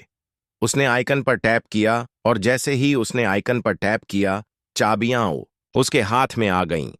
ऐसे ही, लेकिन यह बहुत सुविधाजनक नहीं है। अगर मुझे किसी आपात स्थिति में तुरंत सामान निकालना हो, तो मुझे इस बॉक्स पर टैप करना होगा। यह बहुत धीमा है। आरव सिंह नहीं चाहते थे कि यह असुविधाजनक हो, इसलिए उन्होंने कुछ करने की कोशिश की। यह इसी तरह काम करना चाहिए। आरव सिंह ने इन्वेंट्री में आइटम डालने और प्राप्त करने की कोशिश की, बस सोचकर खरीदें, और फिर जैसा मैंने सोचा था। मैं एक प्रतिभाशाली व्यक्ति हूं। आरव सिंह इस सूची का उपयोग करने के कई अलग अलग तरीकों के बारे में सोच सकते थे, जैसे कि उन्होंने पहले कोई उपन्यास पढ़ा हो। यह बहुत सुविधाजनक है और अब से कई स्थितियों में उपयोगी होगा। आरव सिंह ने यह सुनिश्चित करने के लिए कि इन्वेंट्री ठीक से काम कर रही है और इसमें कोई देरी नहीं हो रही है, कई बार चीजों को अंदर और बाहर किया, और उन्हें ऐसा इसलिए करना पड़ा क्योंकि वह जानते थे कि जीवन और मृत्यु की स्थिति में सिर्फ 1 मिलीसेकंड की देरी यह तय कर सकती है कि आप एक और दिन जी पाएंगे या नहीं। और जब उसे इसकी आदत हो गई तो उसने चाबी निकाल ली। अभी के लिए इस दुनिया को अलविदा, मैं जरूर वापस आऊंगा मेरे प्यार। आरव सिंह हंसा। वो जरूर वापस आएगा। बचपन से ही यही उसका सपना था कि वो खेलों की दुनिया में जिंदगी जिए, चाहे वो कितनी भी खतरनाक क्यों न हो। नहीं, वह खतरनाक जीवन से अनजान नहीं था। यह कोई नई बात नहीं थी। वह चाबी को पकड़े रहा और उसे काम करने के लिए प्रेरित किया, जिससे अनजाने में ही उसके वाहन से एक मंत्र जैसी ध्वनि निकलने लगी। और जैसे ही आरव सिंह ने मंत्र पढ़ना समाप्त किया, उसे ऐसी सूचना मिली कि उसे लगभग खून की उल्टी आ गई। क्या आज मैंने अभी तक इसका उपयोग नहीं किया है? इसमें कूल डाउन क्यों है? आरव सिंह स्वर्ग तक चिल्लाना चाहता था कि यह कितना हास्यास्पद था। सौभाग्य से मुझे जो जानकारी मिली है उससे मुझे दुनियाओं के बीच समय का फैलाव पता चला है। आरव सिंह ने सोचा कि दुर्भाग्य में भी सौभाग्य छिपा है। वापस जाने से पहले उसके पास अभी भी कुछ समय बाकी था।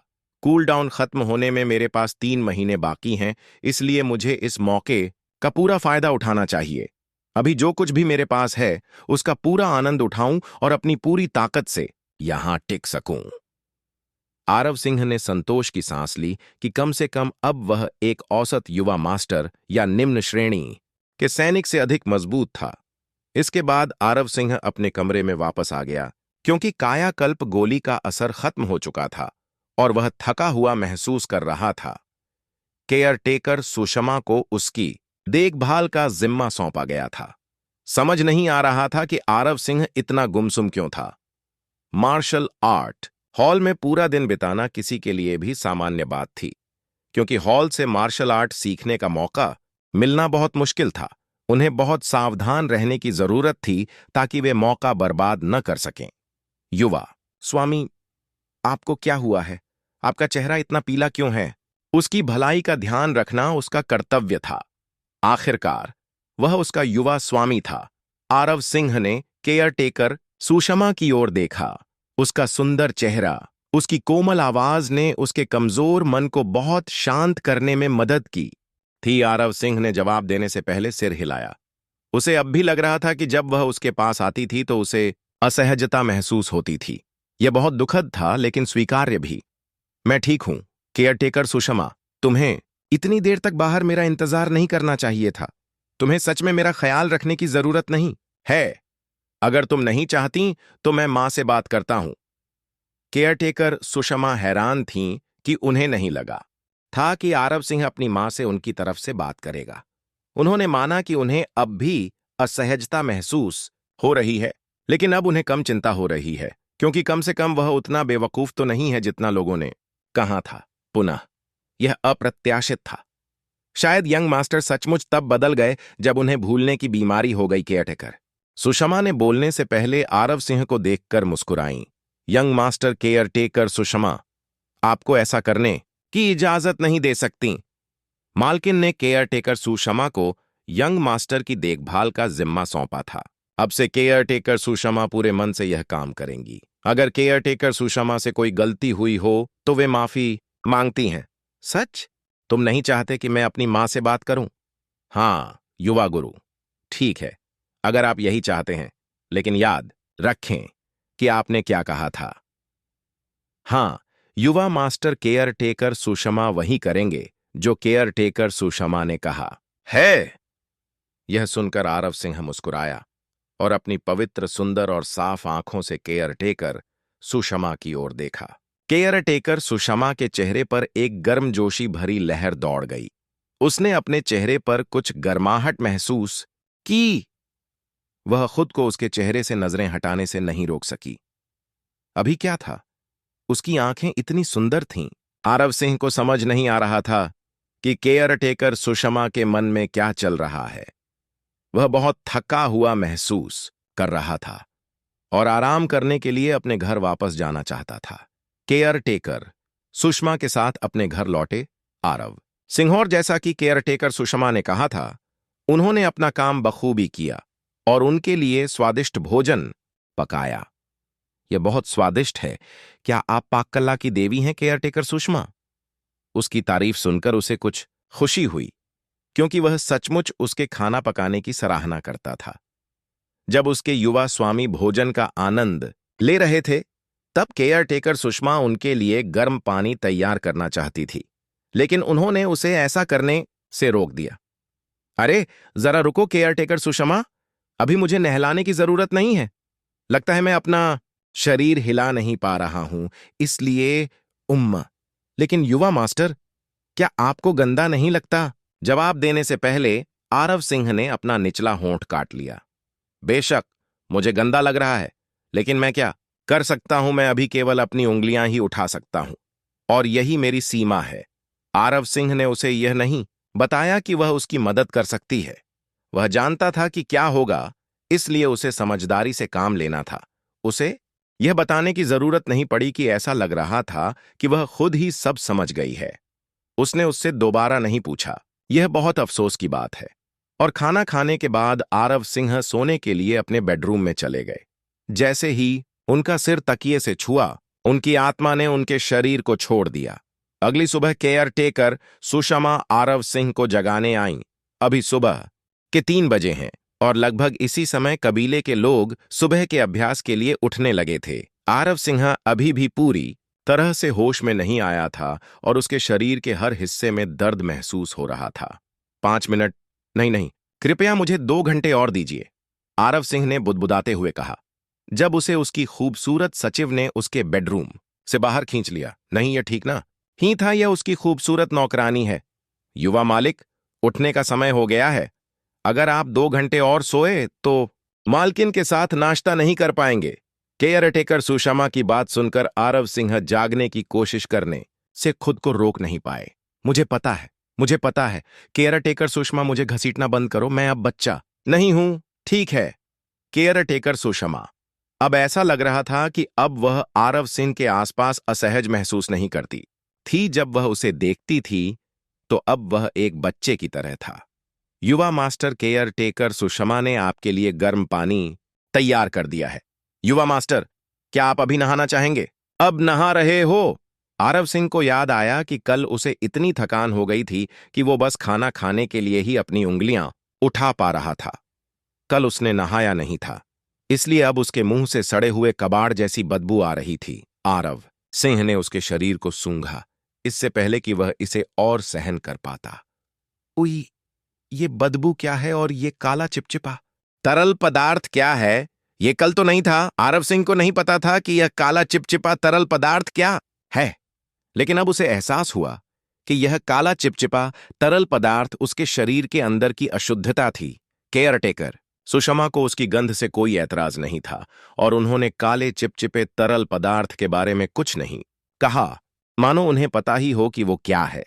ऐसा कभी न कभी सबके साथ हो सकता है। केयरटेकर सुषमा से बात करने से पहले आरव सिंह केवल अपना सिर हिला सके। केयरटेकर सुषमा, आपका बहुत बहुत धन्यवाद। मैं इसकी सराहना करता हूं। अभी मुझसे बहुत बुरी गंध आ रही है। अगर आप बदबूदार बदबू से बचना चाहती हैं तो मुझसे दूर रहें। स्कंक, ये क्या है यंग मास्टर? मैंने इसके बारे में पहले कभी नहीं सुना। क्या ये कोई राक्षसी जानवर है? आरव सिंह ने केयरटेकर सुषमा की ओर देखा, और ऐसा लग रहा था कि वह वास्तव में नहीं जानती कि स्कंक क्या होता है। सो आरव सिंह सिंपली सेड, यह तो बस एक बड़ी बदबूदार बिल्ली है। केयरटेकर सुषमा ने जब आरव सिंह की बात सुनी, तो उन्होंने बोलने से पहले अपना सिर झुका लिया। लेकिन यंग मास्टर का नाम आरव सिंह है, कोई बदबूदार जानवर नहीं, और आप कोई बदबूदार बिल्ली नहीं है। आरव सिंह की भौहें तन गईं। तुम्हें पता है क्या बकवास है? क्या बकवास है?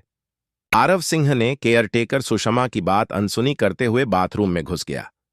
केयरटेकर सुषमा को समझ नहीं आया कि उसने क्या गलती की है। उसने आरव सिंह के पीछे जाने से पहले सिर हिलाया। बाथरूम में जाने के बाद आरव सिंह ने बाथरूम को प्राचीन युग में देखा। यह एक सामान्य कमरा है। आरव सिंह को यह एक सामान्य कमरा लगा, जिसकी खिड़कियां खुली थीं और वह बाहर साफ देख सकता था। उसके घर के आसपास आड़ू के कई पेड़ थे, इसलिए वह आसपास के पेड़ों से गिरते पत्तों को भी देख सकता था। यह बिल्कुल फिल्मी था। कमरे के बीचों बीच लकड़ी का बना एक बड़ा सा पानी का टब था। टब के अलावा चारों दिशाओं में खूबसूरत पर्दे लगे हुए थे। केयरटेकर सुषमा के अलावा 3 खूबसूरत नौकरानियां उसकी सेवा में खड़ी थीं। तुम तीनों यहां क्या कर रहे हो? आरव सिंह ने उत्सुकता से पूछा। ऐसा नहीं है कि उसे यह पसंद नहीं आया, बस यूं ही। नौकरानियां एक दूसरे को देखने लगीं और फिर धीरे धीरे आरव सिंह के पास गईं। उन्होंने उसके कपड़े उतारने की कोशिश की। अरे बस करो! आरव सिंह ने उनके हाथ पकड़ लिए। वे हैरान थे कि आरव ने उन्हें मना क्यों किया, जबकि वह उन्हें कभी छूता ही नहीं।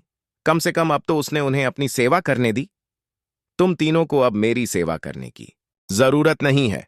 मुझे केवल केयरटेकर सुषमा की जरूरत है। बाहर जाओ। आरव सिंह ने उन्हें एक आकर्षक मुस्कान के साथ बताया कि उन्होंने आश्चर्य से उसकी ओर देखा, लेकिन जल्दी से बाहर जाने से पहले अपना सिर हिला दिया।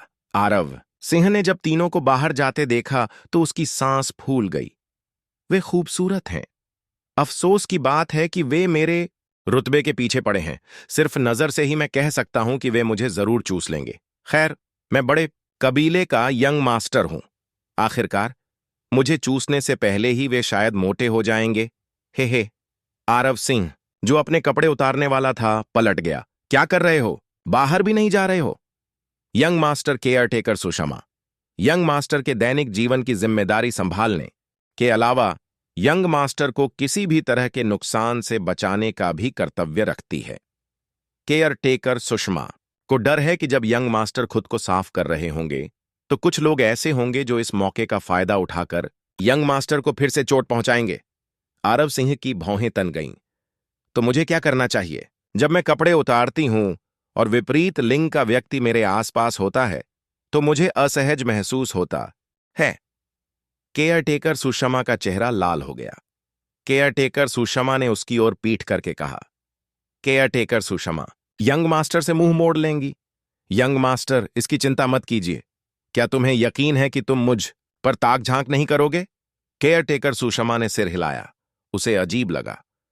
वह उसे नहाते हुए क्यों देखना चाहती थी? आरव सिंह ने देखा कि केयरटेकर सुषमा ने उससे मुंह मोड़ लिया है। उसने अपने कपड़े उतारे और तुरंत उत्सुकता से बाथटब में कूद गया। बहुत ताजा। आरव सिंह ने कभी सोचा भी नहीं था कि नहाने से इतनी ताजगी मिलेगी। केयरटेकर सुषमा ने पानी की लहरों की आवाज सुनी और आह भरी। बंद करो बेवकूफ। मैं उस पर क्यों झांकना चाहता हूं? वो तो बस बच्चा है, या शायद जब वो बड़ा हो जाएगा। बंद करो बेवकूफ दिमाग। मुझे मालकिन की बात नहीं माननी चाहिए थी। एक कहावत है कि किसी चीज का जितना विरोध करो उतना ही ज्यादा उसे पाने की चाहत होती है। केयरटेकर सुषमा थोड़ा घबराईं। उन्होंने चुपके से आरव सिंह की तरफ देखा और जब उन्हें थोड़ा सा देखा तो उनका चेहरा लाल हो गया और फिर उन्होंने जल्दी से मुंह मोड़ लिया।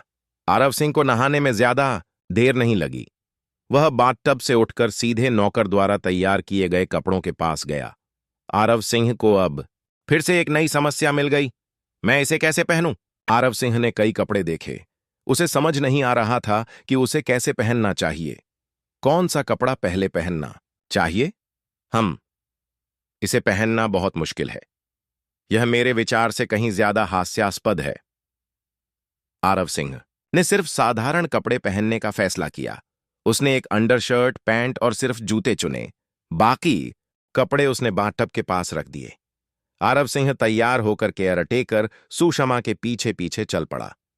केयरटेकर सुषमा को लगा कि आरव सिंह उनके पीछे आ गया है, इसीलिए वह पीछे मुड़कर उसका सामना करने लगी।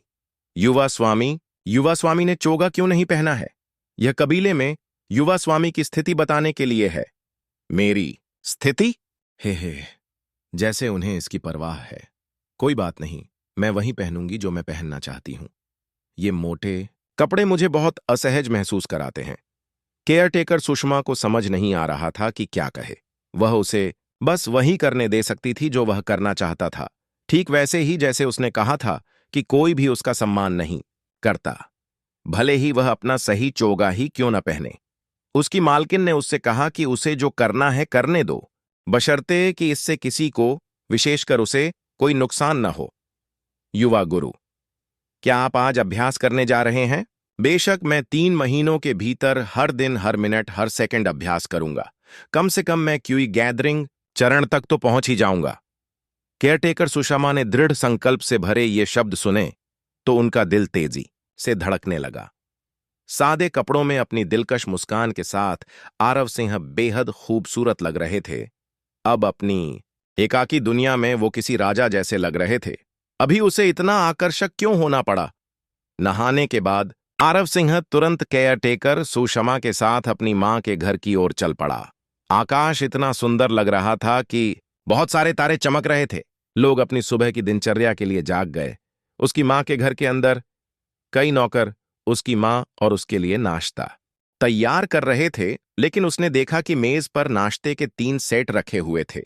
वह सोचता है, शायद यह पिता के लिए है। आरव सिंह ने अपनी मां को चाय पीते हुए देखा और मुस्कुराते हुए देखा। आरावर, आओ और मां के पास बैठो। आरव सिंह अपनी मां की ओर मुस्कुराकर देखने लगा और फिर उनके पास बैठ गया। इसके बाद रोहित वर्मा ने केयरटेकर सुषमा की ओर देखा। वैनेर भी यहां आओ और हमारे साथ खाओ। रोहित वर्मा की बात सुनकर आरव सिंह को आश्चर्य हुआ। उसने सोचा कि यह कमल सिंह के लिए है। केयरटेकर सुषमा ने रोहित वर्मा को सिर हिलाते हुए सुना और उनके पास बैठ गईं। आरव सिंह ने उत्सुकता से केयरटेकर सुषमा की तरफ देखा। उसे उम्मीद नहीं थी कि केयरटेकर सुषमा उसकी मां के पास बैठेंगी। उसने सोचा होगा कि केयरटेकर सुषमा उसकी मां को यह कहकर मना कर देंगी कि वह सिर्फ नौकरानी है या कुछ और। इसके पीछे जरूर कोई वजह होगी और उसे अपना जवाब पाने के लिए लंबा इंतजार नहीं करना पड़ा। धन्यवाद सौतेली मां। सौतेली मां? आरव सिंह ने रोहित की ओर देखा। ओह, तुम्हें याद नहीं है? माफ करना, मैं भूल गया था कि तुम्हें भूलने की बीमारी है। बात कुछ ऐसी है कि मैंने केयरटेकर सुषमा को बहुत समय पहले गोद लिया था, जब वह बहुत छोटी बच्ची थी और तुम्हारा जन्म भी नहीं हुआ था। लेकिन अगर वह आपकी दत्तक पुत्री है तो आप उसे नौकर क्यों बनने देंगे? मूर्ख लड़के, यह तो उसका शौक है। शौक? मुझे नहीं पता था कि इस दुनिया में शौक भी होते हैं। खैर, ये तो अनपेक्षित है, पर मुझे अच्छा लगा। अब से मुझे उसे बड़ी बहन ही कहना चाहिए। आरव सिंह की बात सुनकर उसकी आंखें चौड़ी हो गईं और फिर वह तुरंत बोली, सच में तुम मुझे बड़ी बहन कहोगे? क्यों नहीं, मुझे एक बड़ी खूबसूरत बहन पसंद है, लेकिन अगर तुम्हें यह पसंद नहीं है तो मैं तुम्हें यह नाम नहीं दूंगा। नहीं, मेरा मतलब है कि तुम मुझे बड़ी बहन कह सकती हो, लेकिन सिर्फ चुपके से। सौदा! नौकरानी बहन क्या सपना है? आरव सिंह सोचता है। केयरटेकर सुषमा को यकीन नहीं हो रहा था कि वह उसे बड़ी बहन कहेगा। पहले उसे उससे बात करने का मौका नहीं मिला था। वह उसके बारे में बस वही जानती थी जो उसने कबीले के दूसरे लोगों से सुना था। जब वह छोटी बच्ची थी, तब से वह हमेशा वर्मा कबीले के अंदर रहती थी, जो कबीले के गुप्त मार्शल आर्ट का प्रशिक्षण देने के लिए यश चौधरी के उत्तर में स्थित है। वह एक छोटे भाई का सपना देखती थी, लेकिन जब उसने उसके बारे में एक अफवाह सुनी तो वह इतनी निराश हो गई कि उसने सब कुछ त्याग दिया और अपनी सौतेली मां के लिए एक युद्ध दासी बन गई। जिसने सोचा होगा कि उसे रोहित वर्मा के बजाय उसकी सेवा करनी होगी। मैं भाग्यशाली हूं कि उसने अपनी याददाश्त खो दी, अन्यथा मुझे नहीं पता था कि वह मेरे साथ क्या करेगा, भले ही हम सौतेले भाई बहन होते। खाना खत्म करने से पहले आरव सिंह ने रोहित वर्मा से थोड़ी देर बात की। फिर उन्होंने बोलने से पहले केयरटेकर सुषमा की ओर देखा। बड़ी बहन, आज मैं फिर से मार्शल स्क्रिप्चर्स हॉल में रहूंगी। तुम्हें कल की तरह मेरा इंतजार नहीं करना पड़ेगा, ठीक है? सुषमा, हान बड़ी बहन, तुम्हारी ट्रेनिंग खत्म होने के बाद तुम्हें ले आएंगी। आरव सिंह ने केयरटेकर सुषमा की ओर सिर हिलाया और मुस्कुराकर धीरे धीरे घर से बाहर निकल गए। रोहित वर्मा इन दोनों को देखकर केवल मुस्कुरा ही सकती थी। ऐसा लग रहा है कि भविष्य में ये दोनों एक दूसरे के लिए उपयुक्त जोड़ी बनेंगे। घर से निकलकर आरव सिंह उस दिशा में चल पड़ा जो उसे शास्त्रार्थ कक्ष तक ले जाती, लेकिन अपनी मां के आंगन से बाहर निकलते ही उसने पाया कि उसकी उम्र के 3 किशोर उसके सामने खड़े थे और उसका रास्ता रोक रहे थे। यंग मास्टर नान, देखो यहां कौन है? क्या वह कुख्यात यंग मास्टर आरव नहीं है? ओह, वह बहुत डरावना लग रहा था। वाकई वह कुख्यात युवा मास्टर। मैंने पिछले साल के टूर्नामेंट में सुना था कि उसने कबीले के युवा कुलपति का पद पाने के लिए अपने पिता के नाम का इस्तेमाल किया था। कितनी शर्म की बात है। युवा मास्टर नान, इस साल के टूर्नामेंट में मुझे लगता है कि आपको उनसे वह स्थान लेना चाहिए, अन्यथा सिंह कबीले का भविष्य बर्बाद हो जाएगा। आरव सिंह की भौहें तन गईं और उसे समझ नहीं आ रहा था कि ये तीनों क्या बातें कर रहे हैं। उसने तीनों की जांच की। नाम नयन सिंह स्तर 20 चरण, क्यूई फाउंडेशन मध्य, स्वास्थ्य 200 क्यूई, 100 रिश्ता चचेरा भाई नफरत, नेम गौरव, चंद्रलास्तर 15 चरण, क्यूई फाउंडेशन प्रारंभिक स्वास्थ्य 150 क्यूई, 75 रिश्ता चचेरा भाई नापसंद, नेम युवराज, चंद्रलास्टर 14 चरण, क्यूई फाउंडेशन प्रारंभिक एचपी 140 क्यूई, 70 रिश्ता चचेरा भाई नापसंद। नयन सिंह ने बोलने से पहले आरव सिंह को ठंडी निगाहों से देखा। तुम्हारे जैसे लोगों की वजह से सिंह वंश ने अपनी प्रतिष्ठा खो दी है। तुम्हारा अस्तित्व मेरे वंश के लिए जहरीला है, इसलिए युवा कुलपति का पद छोड़ दो। मैं तुम्हें 3 दिन का समय देता हूं। अगर तुमने मेरे कहे अनुसार नहीं किया तो मैं तुम्हें अपने जन्म पर पछतावा करा दूंगा। आरव सिंह, जिसने नयन सिंह की बातें सुनी थीं, उसकी हत्या की मंशा भांप गया। उसे लग रहा था कि अगर यहां कोई पहरेदार न होता तो यह नयन सिंह उसे जरूर मार डालता। आरव सिंह ने नयन सिंह की तरफ देखा। उसे कुछ भी पता नहीं था, लेकिन उसे उन लोगों से सबसे ज्यादा नफरत थी जो उसे धमकी देते थे। नयन सिंह, मुझे नहीं पता तुम क्या कह रहे हो। मुझे तुम्हारी याद नहीं है, न ही मैं तुम्हें याद करना चाहता हूं। 3 दिन बाद तुम आओगे और मेरी जान ले लोगे। तो ठीक है, 3 दिन बाद तुम और मैं मार्शल अखाड़े में एक दूसरे से लड़ेंगे। जिंदगी और मौत की लड़ाई में तुम क्या सोचते हो? आरव सिंह मुस्कुराया। उसकी आंखें अब बंद हो रही थीं। उसे नयन सिंह की धमकियों की जरा भी चिंता नहीं थी। दूसरी ओर नयन सिंह को लग रहा था कि कुछ गड़बड़ है, पर वह बता नहीं पा रहा था कि क्या गड़बड़ है। अच्छा, अच्छा, बहुत अच्छा। जिंदगी और मौत की लड़ाई है। गौरव चंद्रेला, जाकर सबको बता दो, अब से 3 दिन बाद मैं, नयन सिंह और आरव सिंह जिंदगी और मौत की लड़ाई लड़ेंगे। नयन सिंह ने बोलने के बाद आरव सिंह की ओर पीठ करने से पहले अपनी नजरें थोड़ी घुमाईं, फिर वह आरव सिंह की तरफ ही चल पड़ा। वह भी मुख्य सदन से सीधा संबंध रखता था। वह आरव सिंह का चचेरा भाई था, इसलिए वह बिना नियम तोड़े हॉल में प्रवेश कर सकता था। आरव सिंह ने उसे जाते हुए देखा। वह केवल हंस सका। वह तो छोटा सा लड़का था, उसे क्यों डरना चाहिए? आरव सिंह नयन सिंह के पीछे मार्शल स्क्रिप्चर्स हॉल में चले गए। गौरव चंद्रेला और युवराज चंद्रेला अब नयन सिंह से अलग हो गए और जो कुछ भी उन्हें करने को कहा गया वे करने लगे। आरव सिंह नयन सिंह के पीछे मार्शल स्क्रिप्चर्स हॉल में चला गया और जब वह हॉल के अंदर गया तो नयन सिंह कहीं नहीं मिला। शौर्य सिंह हमेशा की तरह अभी भी अपना धर्म ग्रंथ पढ़ रहे थे। दादाजी को नमस्कार। आरव सिंह ने उनका आदरपूर्वक अभिवादन किया। वह जानता था कि वह उनके सामने अनादर नहीं कर सकता। वह छींकने मात्र से ही उन्हें मार सकता था। आह आह, तुम आज यहां हो। अच्छा है, यहां आओ, इसे लो, जाओ और खूब अभ्यास करो। शौर्य सिंह ने आरव सिंह को ढेर सारी गोलियां दी। आरव ने खा ली। उसके पास अभी भी बहुत सारी गोलियां बची थीं, लेकिन ज्यादा खाने से उसे कोई नुकसान नहीं हो रहा था। ठीक है, तुमने अभी अभी नयन सिंह को जीवन मरण की लड़ाई में चुनौती दी है ना? क्या तुम्हें लगता है कि तुम उसे हरा सकते हो? आरव सिंह ने एक क्षण सोचा और फिर सिर हिला दिया। मुझे पूरा विश्वास है कि मैं उसे आसानी से हरा सकता हूं। शौर्य सिंह ने आरव सिंह के जवाब से संतुष्ट होकर सिर हिलाया। ठीक है, ठीक है। उस जीवन और मृत्यु कि छोटी सी लड़ाई को एक तरफ रख दो, मुझे तुम्हें कुछ और महत्वपूर्ण बात बतानी है। नयन सिंह को अगर यह पता चल जाए कि उसके साथ जीवन मरण की लड़ाई इतनी मामूली बात है, तो वह निश्चित रूप से खून की खांसी करेगा। 3 महीने में कबीले में युवा पीढ़ी की प्रतियोगिता होगी। मैं चाहता हूं कि आप युवा कुलपति के पद के लिए प्रतिस्पर्धा करें। भले ही आप अभी युवा कुलपति हों, यह पद चुराया जा सकता है। आरव सिंह। ये सुनकर कि शौर्य सिंह उसे टूर्नामेंट में शामिल करना चाहते हैं, आरव सिंह का चेहरा काला पड़ गया। यह वह समय था जब कूल डाउन समाप्त हो गया था। क्या मैं टूर्नामेंट में हिस्सा लूंगा, वरना बहुत दिक्कतें होंगी? फिर तो कुछ नहीं हो सकता।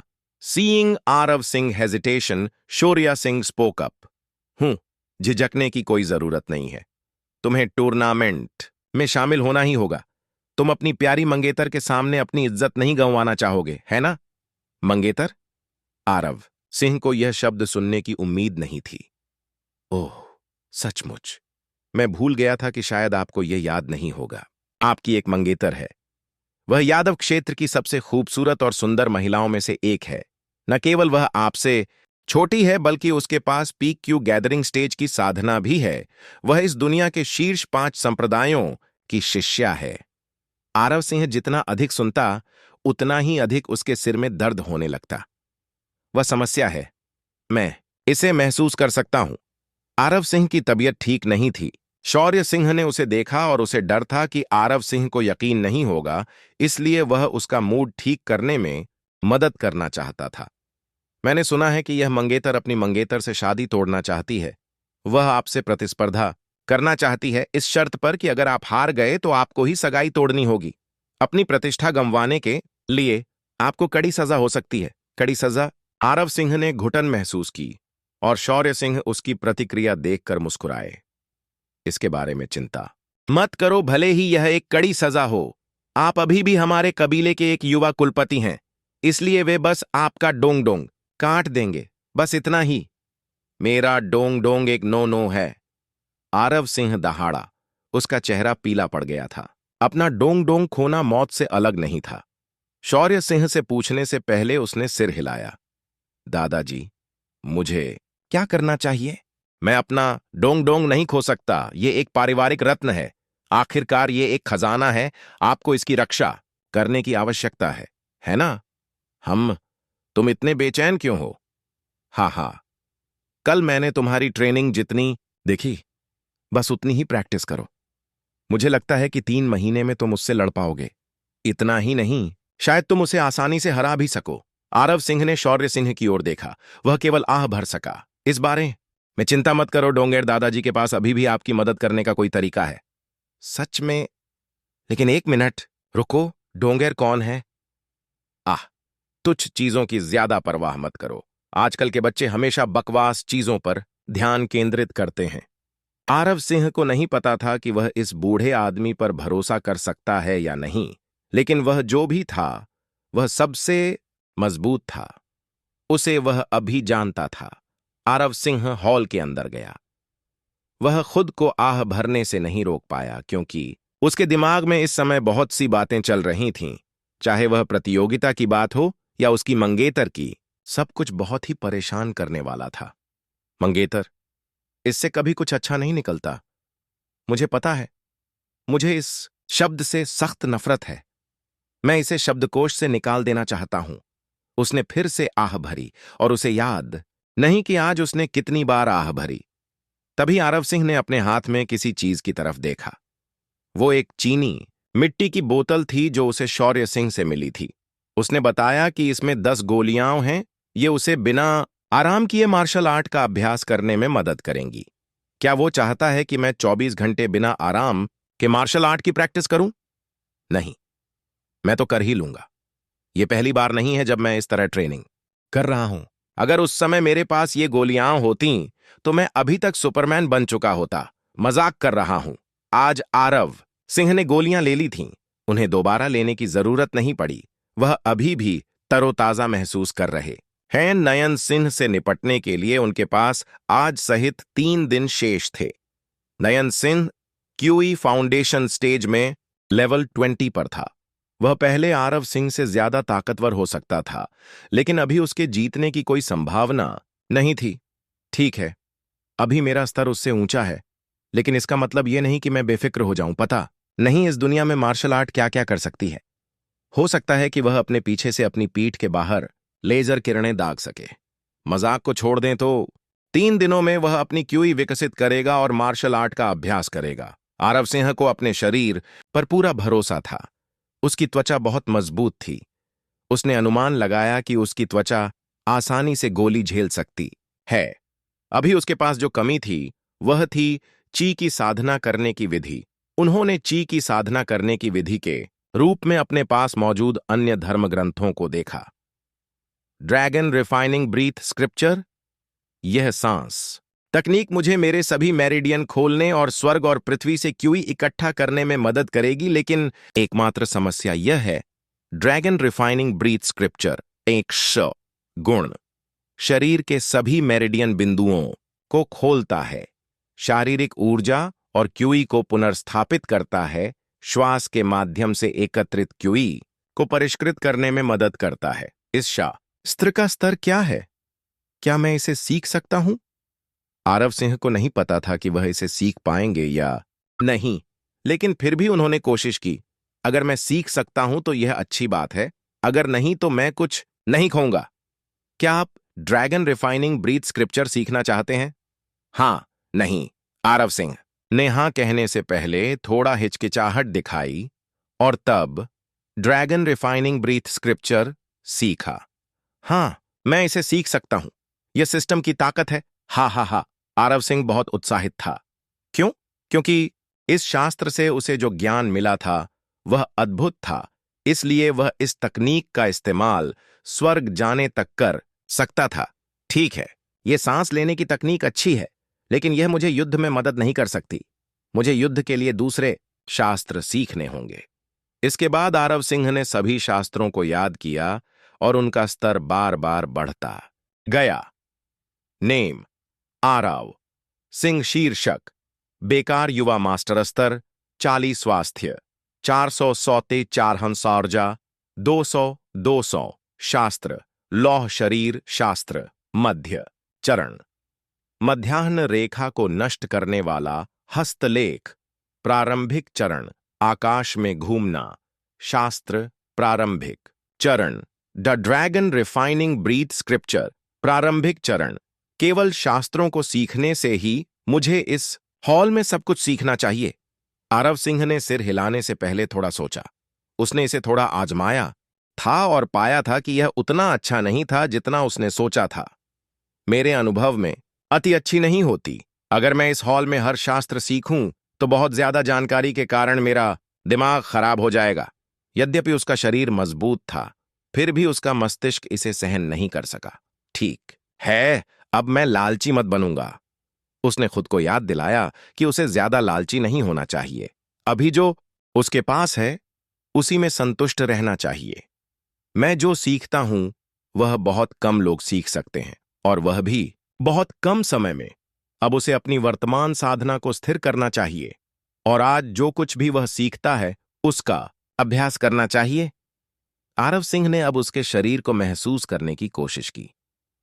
हल्का, मुझे लगता है मेरा वजन थोड़ा कम हो गया है। नहीं, उसका वजन अभी भी वही था, लेकिन अभी उसकी मुद्रा थोड़ी बदल गई थी और उसके शरीर के चारों ओर पतली क्यूई की एक परत चुपचाप उसके शरीर को उस दिशा में धकेल रही थी जिस दिशा में वह चाहता था। बुरा नहीं, बिल्कुल भी बुरा नहीं। मुझे लगता है अगर मैं कोशिश करूं तो उड़ सकता हूं, लेकिन अभी ऐसा नहीं है। दौड़ने या कूदने से पहले मुझे हिलने डुलने का अभ्यास करना होगा और उड़ने के बारे में भूल जाना होगा। हर चीज के चरण होते हैं, उसे चरण दर चरण अभ्यास करना होगा। अभ्यास शुरू करने से पहले आरव सिंह मुस्कुराए।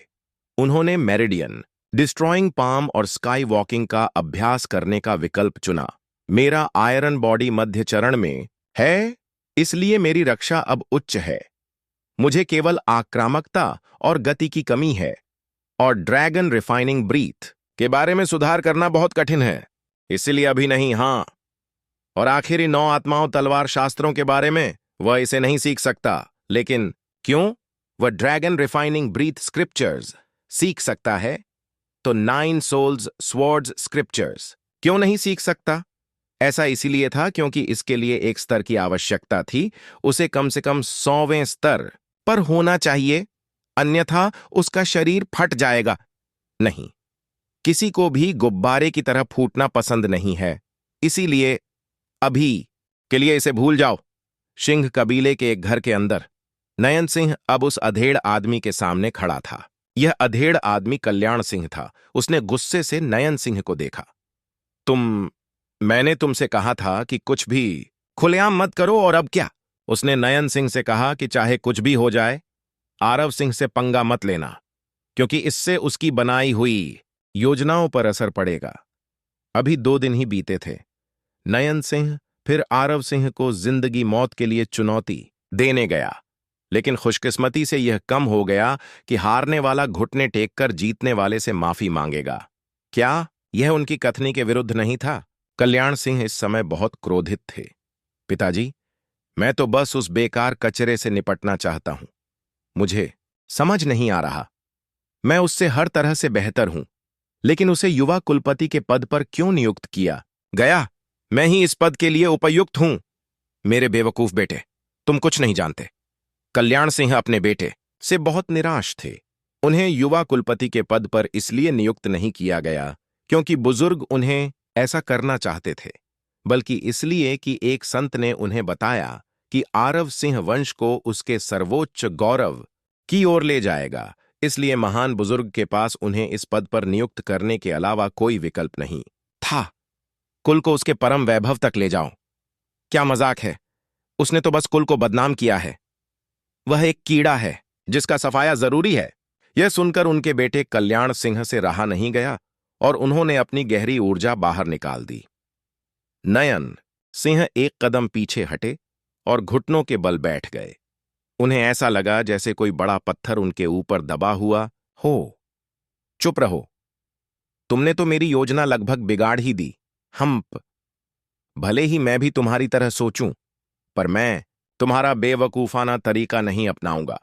तुम्हें शांत रहना चाहिए और सोच समझकर अपनी भावनाएं इस तरह नहीं दिखानी चाहिए। इससे तुम सिर्फ मूर्ख ही दिखोगे। नयन सिंह केवल सिर हिलाकर कल्याण सिंह की बात स्वीकार कर सकते हैं। चूंकि तुम पहले ही आरव सिंह को चुनौती दे चुकी हो, तुम्हें उसे हराना होगा, लेकिन याद रखना, उसे मारना नहीं है, अभी नहीं।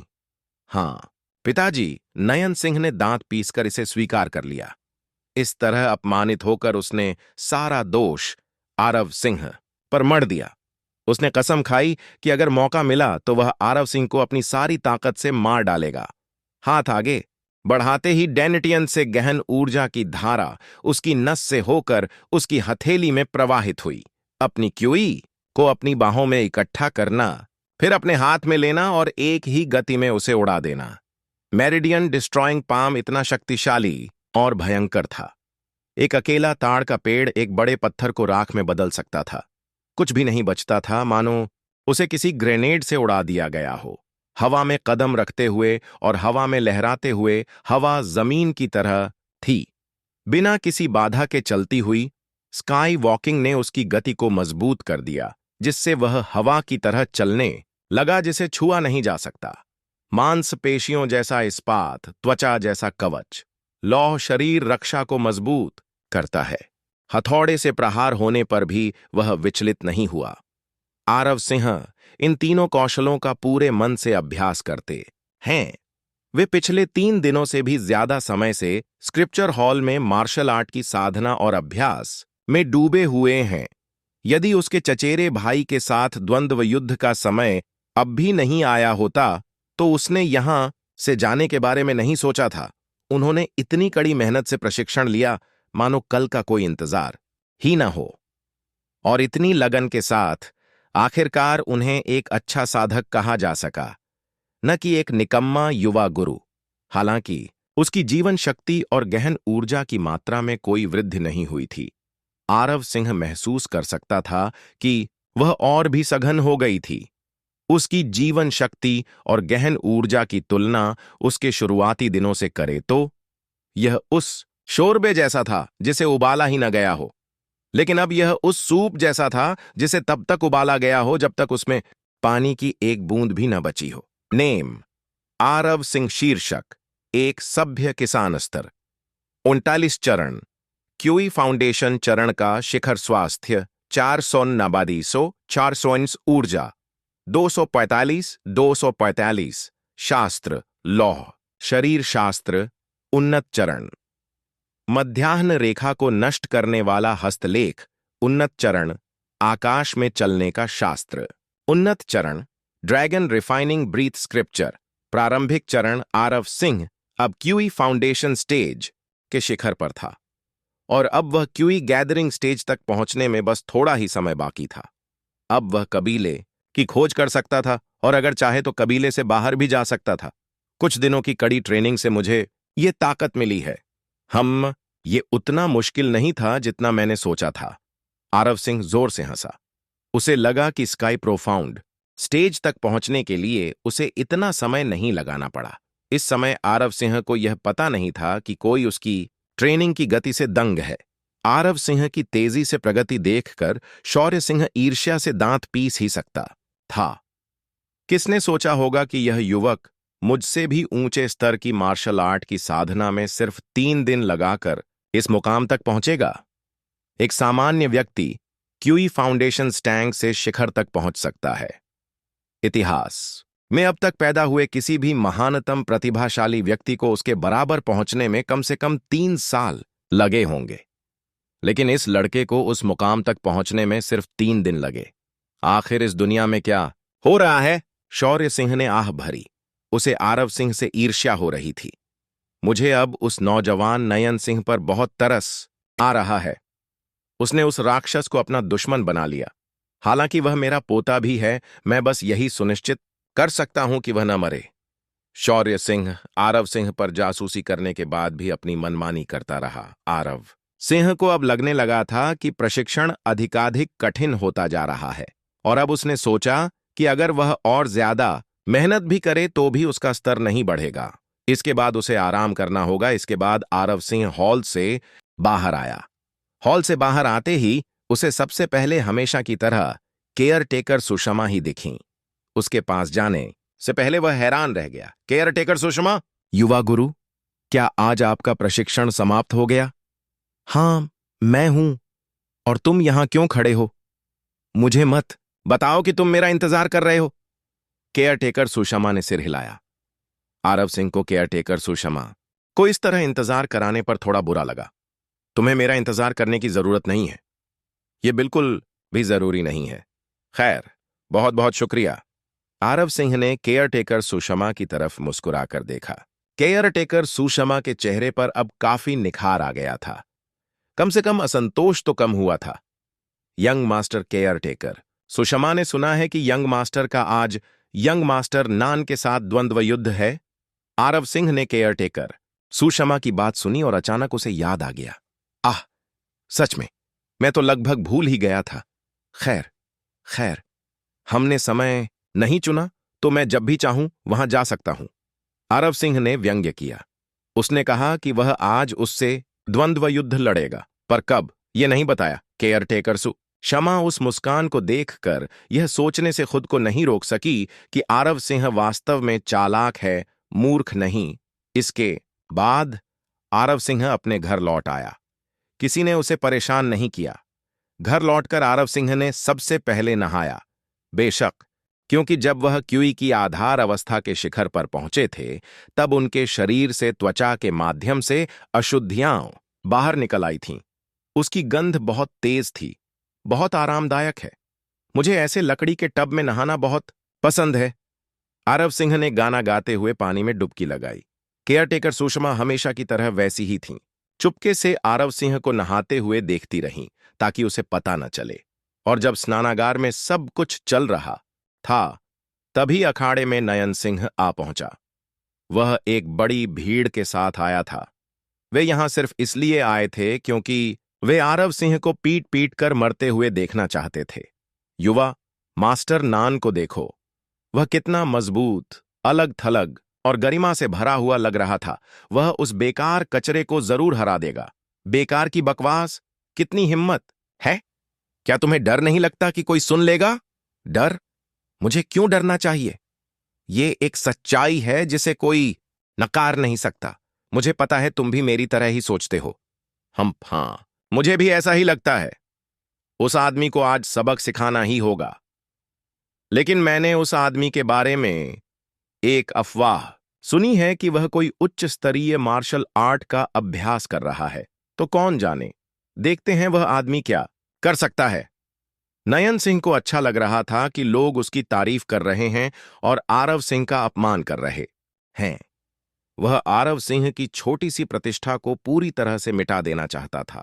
और जब लोग बातें कर ही रहे थे, 4 काली परछाइयां प्रकट हुईं। ये काली परछाइयां कमल सिंह, कल्याण सिंह और उन बुजुर्गों की थीं जो आरव सिंह का अंत देखना चाहते थे। उस छोटे से बुजुर्ग को जिससे वे घृणा करते थे, कमल सिंह ने अब लोगों को इकट्ठा होते देख आह भरी। उसे लगा कि कुछ बुरा होने वाला है। वह इस द्वंद्व को रद्द करना चाहता था, लेकिन कल्याण सिंह इस मौके का इस्तेमाल लोगों पर ज्यादा सकारात्मक प्रभाव डालने के लिए जरूर करेगा। क्यों? ऐसा हमेशा मेरे आरवर के साथ ही क्यों होता है और मैं कुछ नहीं कर सकता? कमल सिंह बस दांत पीस रहा था। वह इस द्वंद्व युद्ध को रद्द नहीं कर सकता था, लेकिन अगर स्थिति नियंत्रण से बाहर हो जाती तो उसे हस्तक्षेप करने का अधिकार था। मैंने 3 दिनों से आरवर को नहीं देखा है। उम्मीद है कि अभ्यास से आरवर थोड़ा मजबूत हो जाएगा और उसे ज्यादा चोट नहीं लगेगी, वरना तुम्हारी मां तुम्हारे पिता को जरूर मार डालेगी। नहीं, वो पूरे कुल का नाश कर देगी। अपनी पत्नी का जिक्र करने मात्र से ही वह इस बात से कांप उठता था कि जब युद्ध की देवी अवतरित होंगी तो क्या होगा। वह भले ही अपराजित जनरल हो, लेकिन उसकी पत्नी एक देवी है। आप केवल शीर्षक से ही अंतर देख सकते हैं। वह कहाँ है? अभी तक क्यों नहीं आया? मुझे लगता है कि वह डर गया था और भाग गया। मुझे इस बात पर कोई हैरानी नहीं है कि अगर मैं उसकी जगह होता तो मैं भी ऐसा ही करता। यह सच है। आखिरकार वह तो बस एक हारा हुआ इंसान है। तो क्या इसका मतलब यह है कि वह शर्त हार गया और उसे घुटने टेक कर माफी मांगनी पड़ेगी? मुखिया जी यहां हैं। अगर उनके बेटे को सबके सामने घुटने टेक कर माफी मांगनी पड़े तो वे क्या सोचेंगे? मुझे नहीं पता। हो सकता है वे शर्त रद्द कर दें। यह असंभव होगा। क्यों हो? क्योंकि नयन सिंह आरव सिंह से नफरत करता है। उसकी कोई सीमा नहीं है। वह आरव सिंह को अपमानित करने के लिए कुछ भी करेगा, भले ही मुखिया यहां हों। लेकिन यह मत भूलो कि कल्याण सिंह, उनके पिता भी यहां हैं। कमल सिंह सबकी बातें सुनकर बस भौहें सिकोड़ रहा था। द्वंद्व देखने आए लोग उसके बेटे को बुरा भला कह रहे थे, पर वह कुछ नहीं कर पा रहा था। उनके बगल में कल्याण सिंह थे। उन्हें पता था कि अगर उन्होंने कुछ किया तो कल्याण सिंह उस अवसर का फायदा उठाने के लिए उसका उपयोग करेंगे। वह एक अवसरवादी था जिससे कमल सिंह को सावधान रहना पड़ता था। आरवर, तुम अभी कहां हो? अगर तुम हार भी गए तो इज्जत से हारना। मैं शर्त में तुम्हारी मदद कर सकता हूं, लेकिन अगर तुम नहीं आए तो मैं कुछ नहीं कर पाऊंगा। कमल सिंह चाहते थे कि आरव सिंह सामने आए। हारना ठीक है, बस थोड़ी हिम्मत तो दिखाओ। इससे बुरी अफवाहें भी दूर हो गईं, चाहे थोड़ी ही सही। अब दोपहर हो चुकी थी, लेकिन आरव सिंह अभी तक नहीं आया था। नयन सिंह अब चिढ़ गया। वह आरव सिंह को नर्क दिखाना चाहता था, पर वह अभी तक नहीं आया। क्या वह सचमुच भाग जाता है जैसा कि सबने कहा? नयन सिंह को शक होने लगा कि क्या आज आरव सिंह आएगा। बड़े बुजुर्ग अपनी नाराजगी जाहिर करने लगे। कल्याण सिंह ने कमल सिंह से कहा कि उन्हें नयन सिंह को जिता देना चाहिए था। रही बात घुटने टेकने की, तो माफी मांग लो। चलो, उसे भूल जाते हैं। कमल सिंह ने बेशक मना कर दिया। उन्हें पता था कि कल्याण सिंह इतनी आसानी से बात नहीं मानेंगे जैसा उन्होंने कहा था, और फिर यह बात उसके पास आती है। जरा ठहरिए। पूछने से पहले वह नयन सिंह की ओर मुड़ा। नयन सिंह, क्या आरवर ने तुम्हें बताया था कि द्वंद्व युद्ध कब होने वाला है? नयन सिंह ने प्रश्न सुना और उन्हें कुछ याद आ गया। कुलपति महोदय, भाई आरव ने यह नहीं बताया कि द्वंद्व युद्ध कब होने वाला है। कमल सिंह ने बोलने से पहले सिर हिलाया। तो बस इतना ही। अगर आज का दिन अभी खत्म नहीं हुआ है, कोई तय नहीं है कि कौन हारेगा या कौन जीतेगा। कमल सिंह के शब्द पूरे आंगन में गूंज रहे थे। कई लोग असहज महसूस करने लगे थे। क्या उन्हें सारा दिन ऐसे ही बैठकर इंतजार करना पड़ेगा? और सूरज जल रहा था। आरव सिंह, तुम क्या करने की योजना बना रहे हो? नयन सिंह को ऐसा लग रहा था जैसे उसे धमकाया जा रहा हो, मानो वही इस द्वंद्व युद्ध के लिए बहुत उत्सुक था। उसके साथ प्रतिस्पर्धा करना चाहता था, जबकि उसके पास समय नहीं था। मानो अगर आप द्वंद्व युद्ध इतना चाहते हैं तो आपको इसके लिए इंतजार करना ही होगा। सिंह, आरव, जब तुम आओगे तो मैं अपने पूर्वज की कसम खाता हूं, कम से कम आज मैं तुम्हारी एक हड्डी तो तोड़ ही दूंगा। नयन सिंह दांत पीसता रहा और 2 घंटे और इंतजार करता रहा। अब दोपहर के 4 बज चुके थे।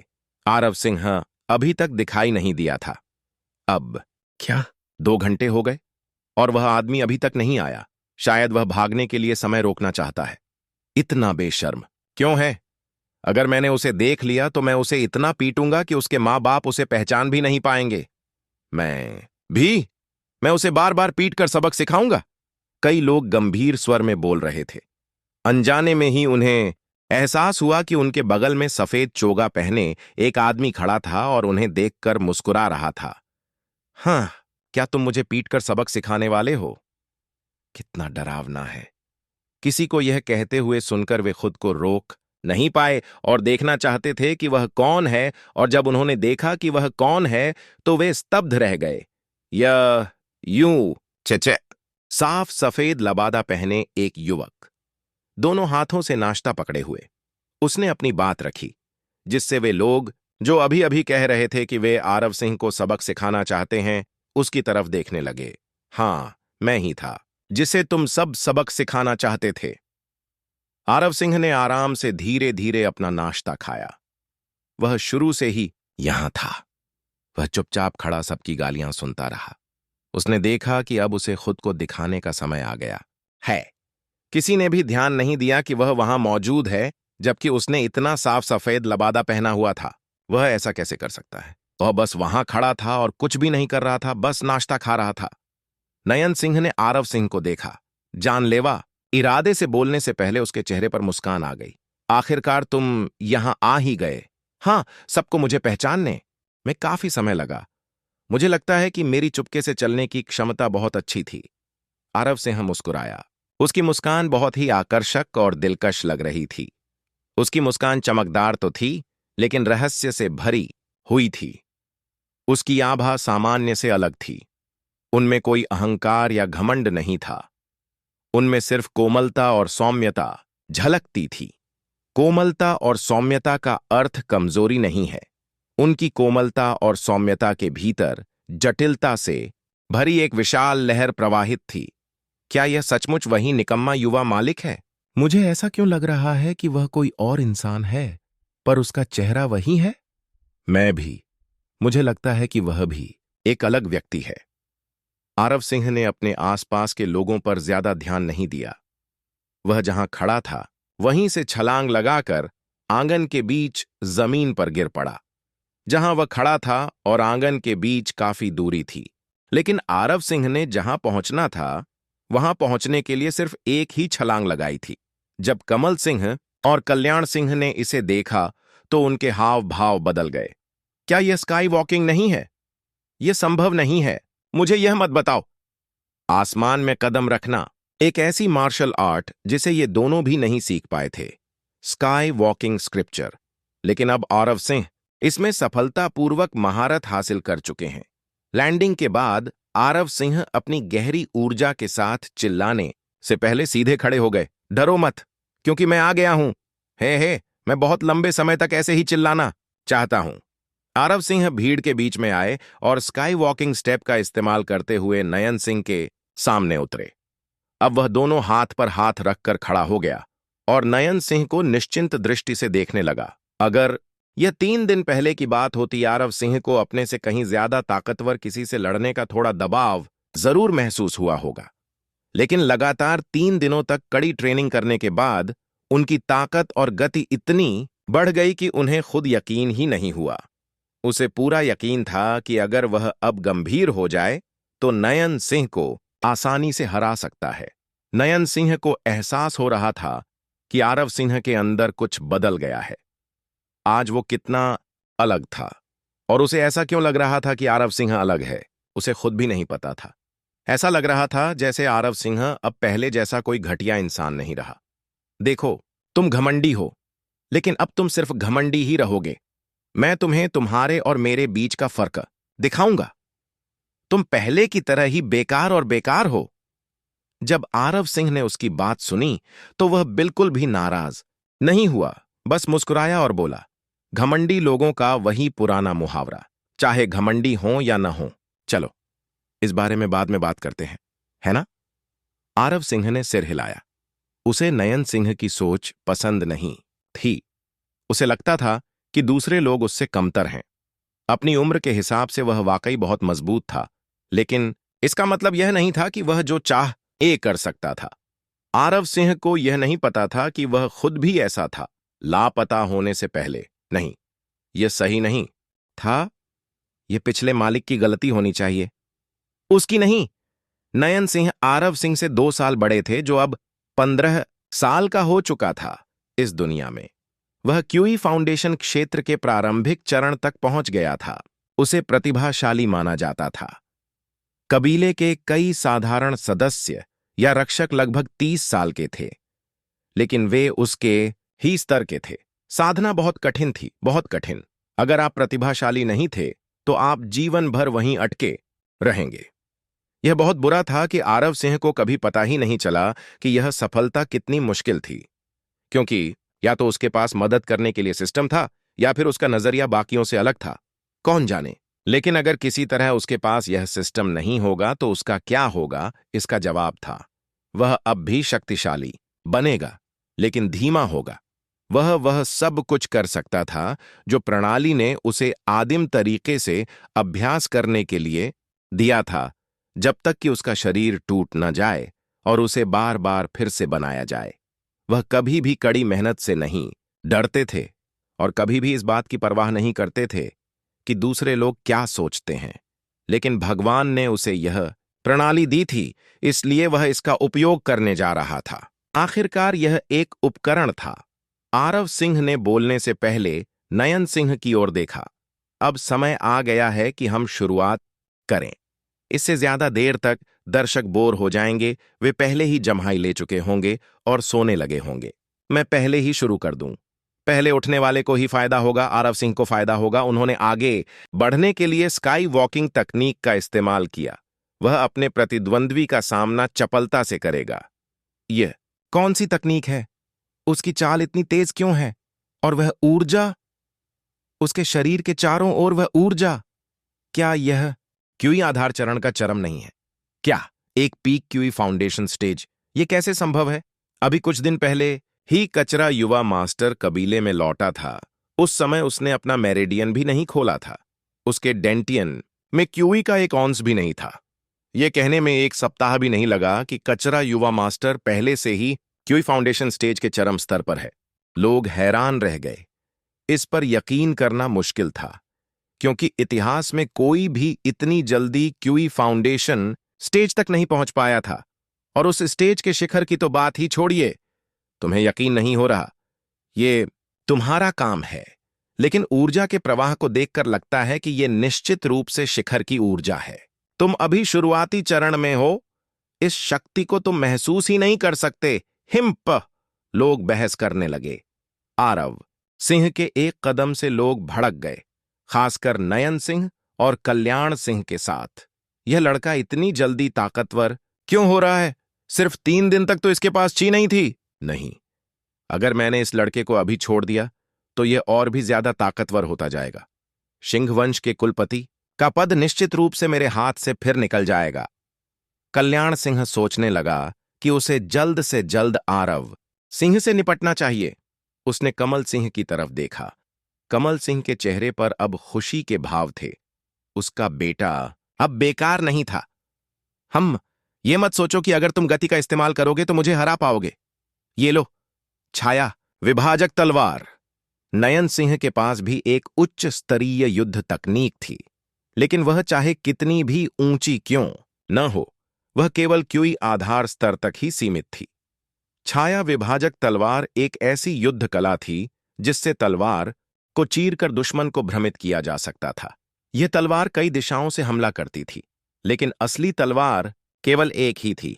आरव सिंह ने अपनी ओर तानी तलवार की तरफ देखा। उसे खतरा महसूस हो रहा था। वह जल्दी से पीछे की ओर कूद पड़ा। जो नंगे हाथों से हथियार चलाता है उससे लड़ना बेकार है, भले ही मेरा शरीर फौलाद जैसा हो। आरव सिंह पीछे हटने के बाद छाया विभाजन तलवार तकनीक की कमजोरी ढूंढने की कोशिश कर रहा था। कहीं ना कहीं कोई कमजोरी अवश्य होगी। नयन सिंह ने जब देखा कि आरव सिंह उसकी तकनीक की कमजोरी ढूंढ रहा है, तो वह आगे बढ़ा और आरव सिंह का ध्यान भटकाने के लिए हमला कर दिया। उसने आरव सिंह पर फिर से हमला करने के लिए छाया विभाजक तलवार का इस्तेमाल किया। आरव सिंह आसानी से चकमा दे गया। वह नयन सिंह से कहीं ज्यादा तेज था। नयन सिंह के पास सिर्फ छाया विभाजक तलवार की तकनीक थी, जिस पर उसे गर्व था। उसके पास जो बाकी तकनीकें थीं, वे निम्न स्तरीय तकनीकें मानी जाती थीं और जिनका जिक्र करने लायक नहीं थीं। आरव सिंह थोड़ी देर तक चकमा देने के बाद इस तकनीक की कमजोरी समझ गया था। छाया विभाजक तलवार की कमजोरी क्या थी? उसकी कमजोरी साफ थी। उसकी कमजोरी खुद उसकी परछाई थी। अमूर्त तलवार एक ऐसी तलवार है जिसकी कोई छाया नहीं होती। आरव सिंह नयन सिंह पर झपटने से पहले मुस्कुराया। मर जा तू निकम्मा, मौत को न्योता। आखिरकार मैं वह वाक्यांश कह सकता हूं जो मैं कहना चाहता हूं। आरव सिंह ने तलवार को अपने आर पार कर दिया। मेरिडियन डिस्ट्रॉइंग पाम मार्शल तकनीक का इस्तेमाल करने से पहले आरव सिंह की हथेली से एक नारंगी रोशनी निकली जो नयन सिंह के पेट पर पड़ी। उफ! नयन सिंह का पेट बुरी तरह घायल हो गया था।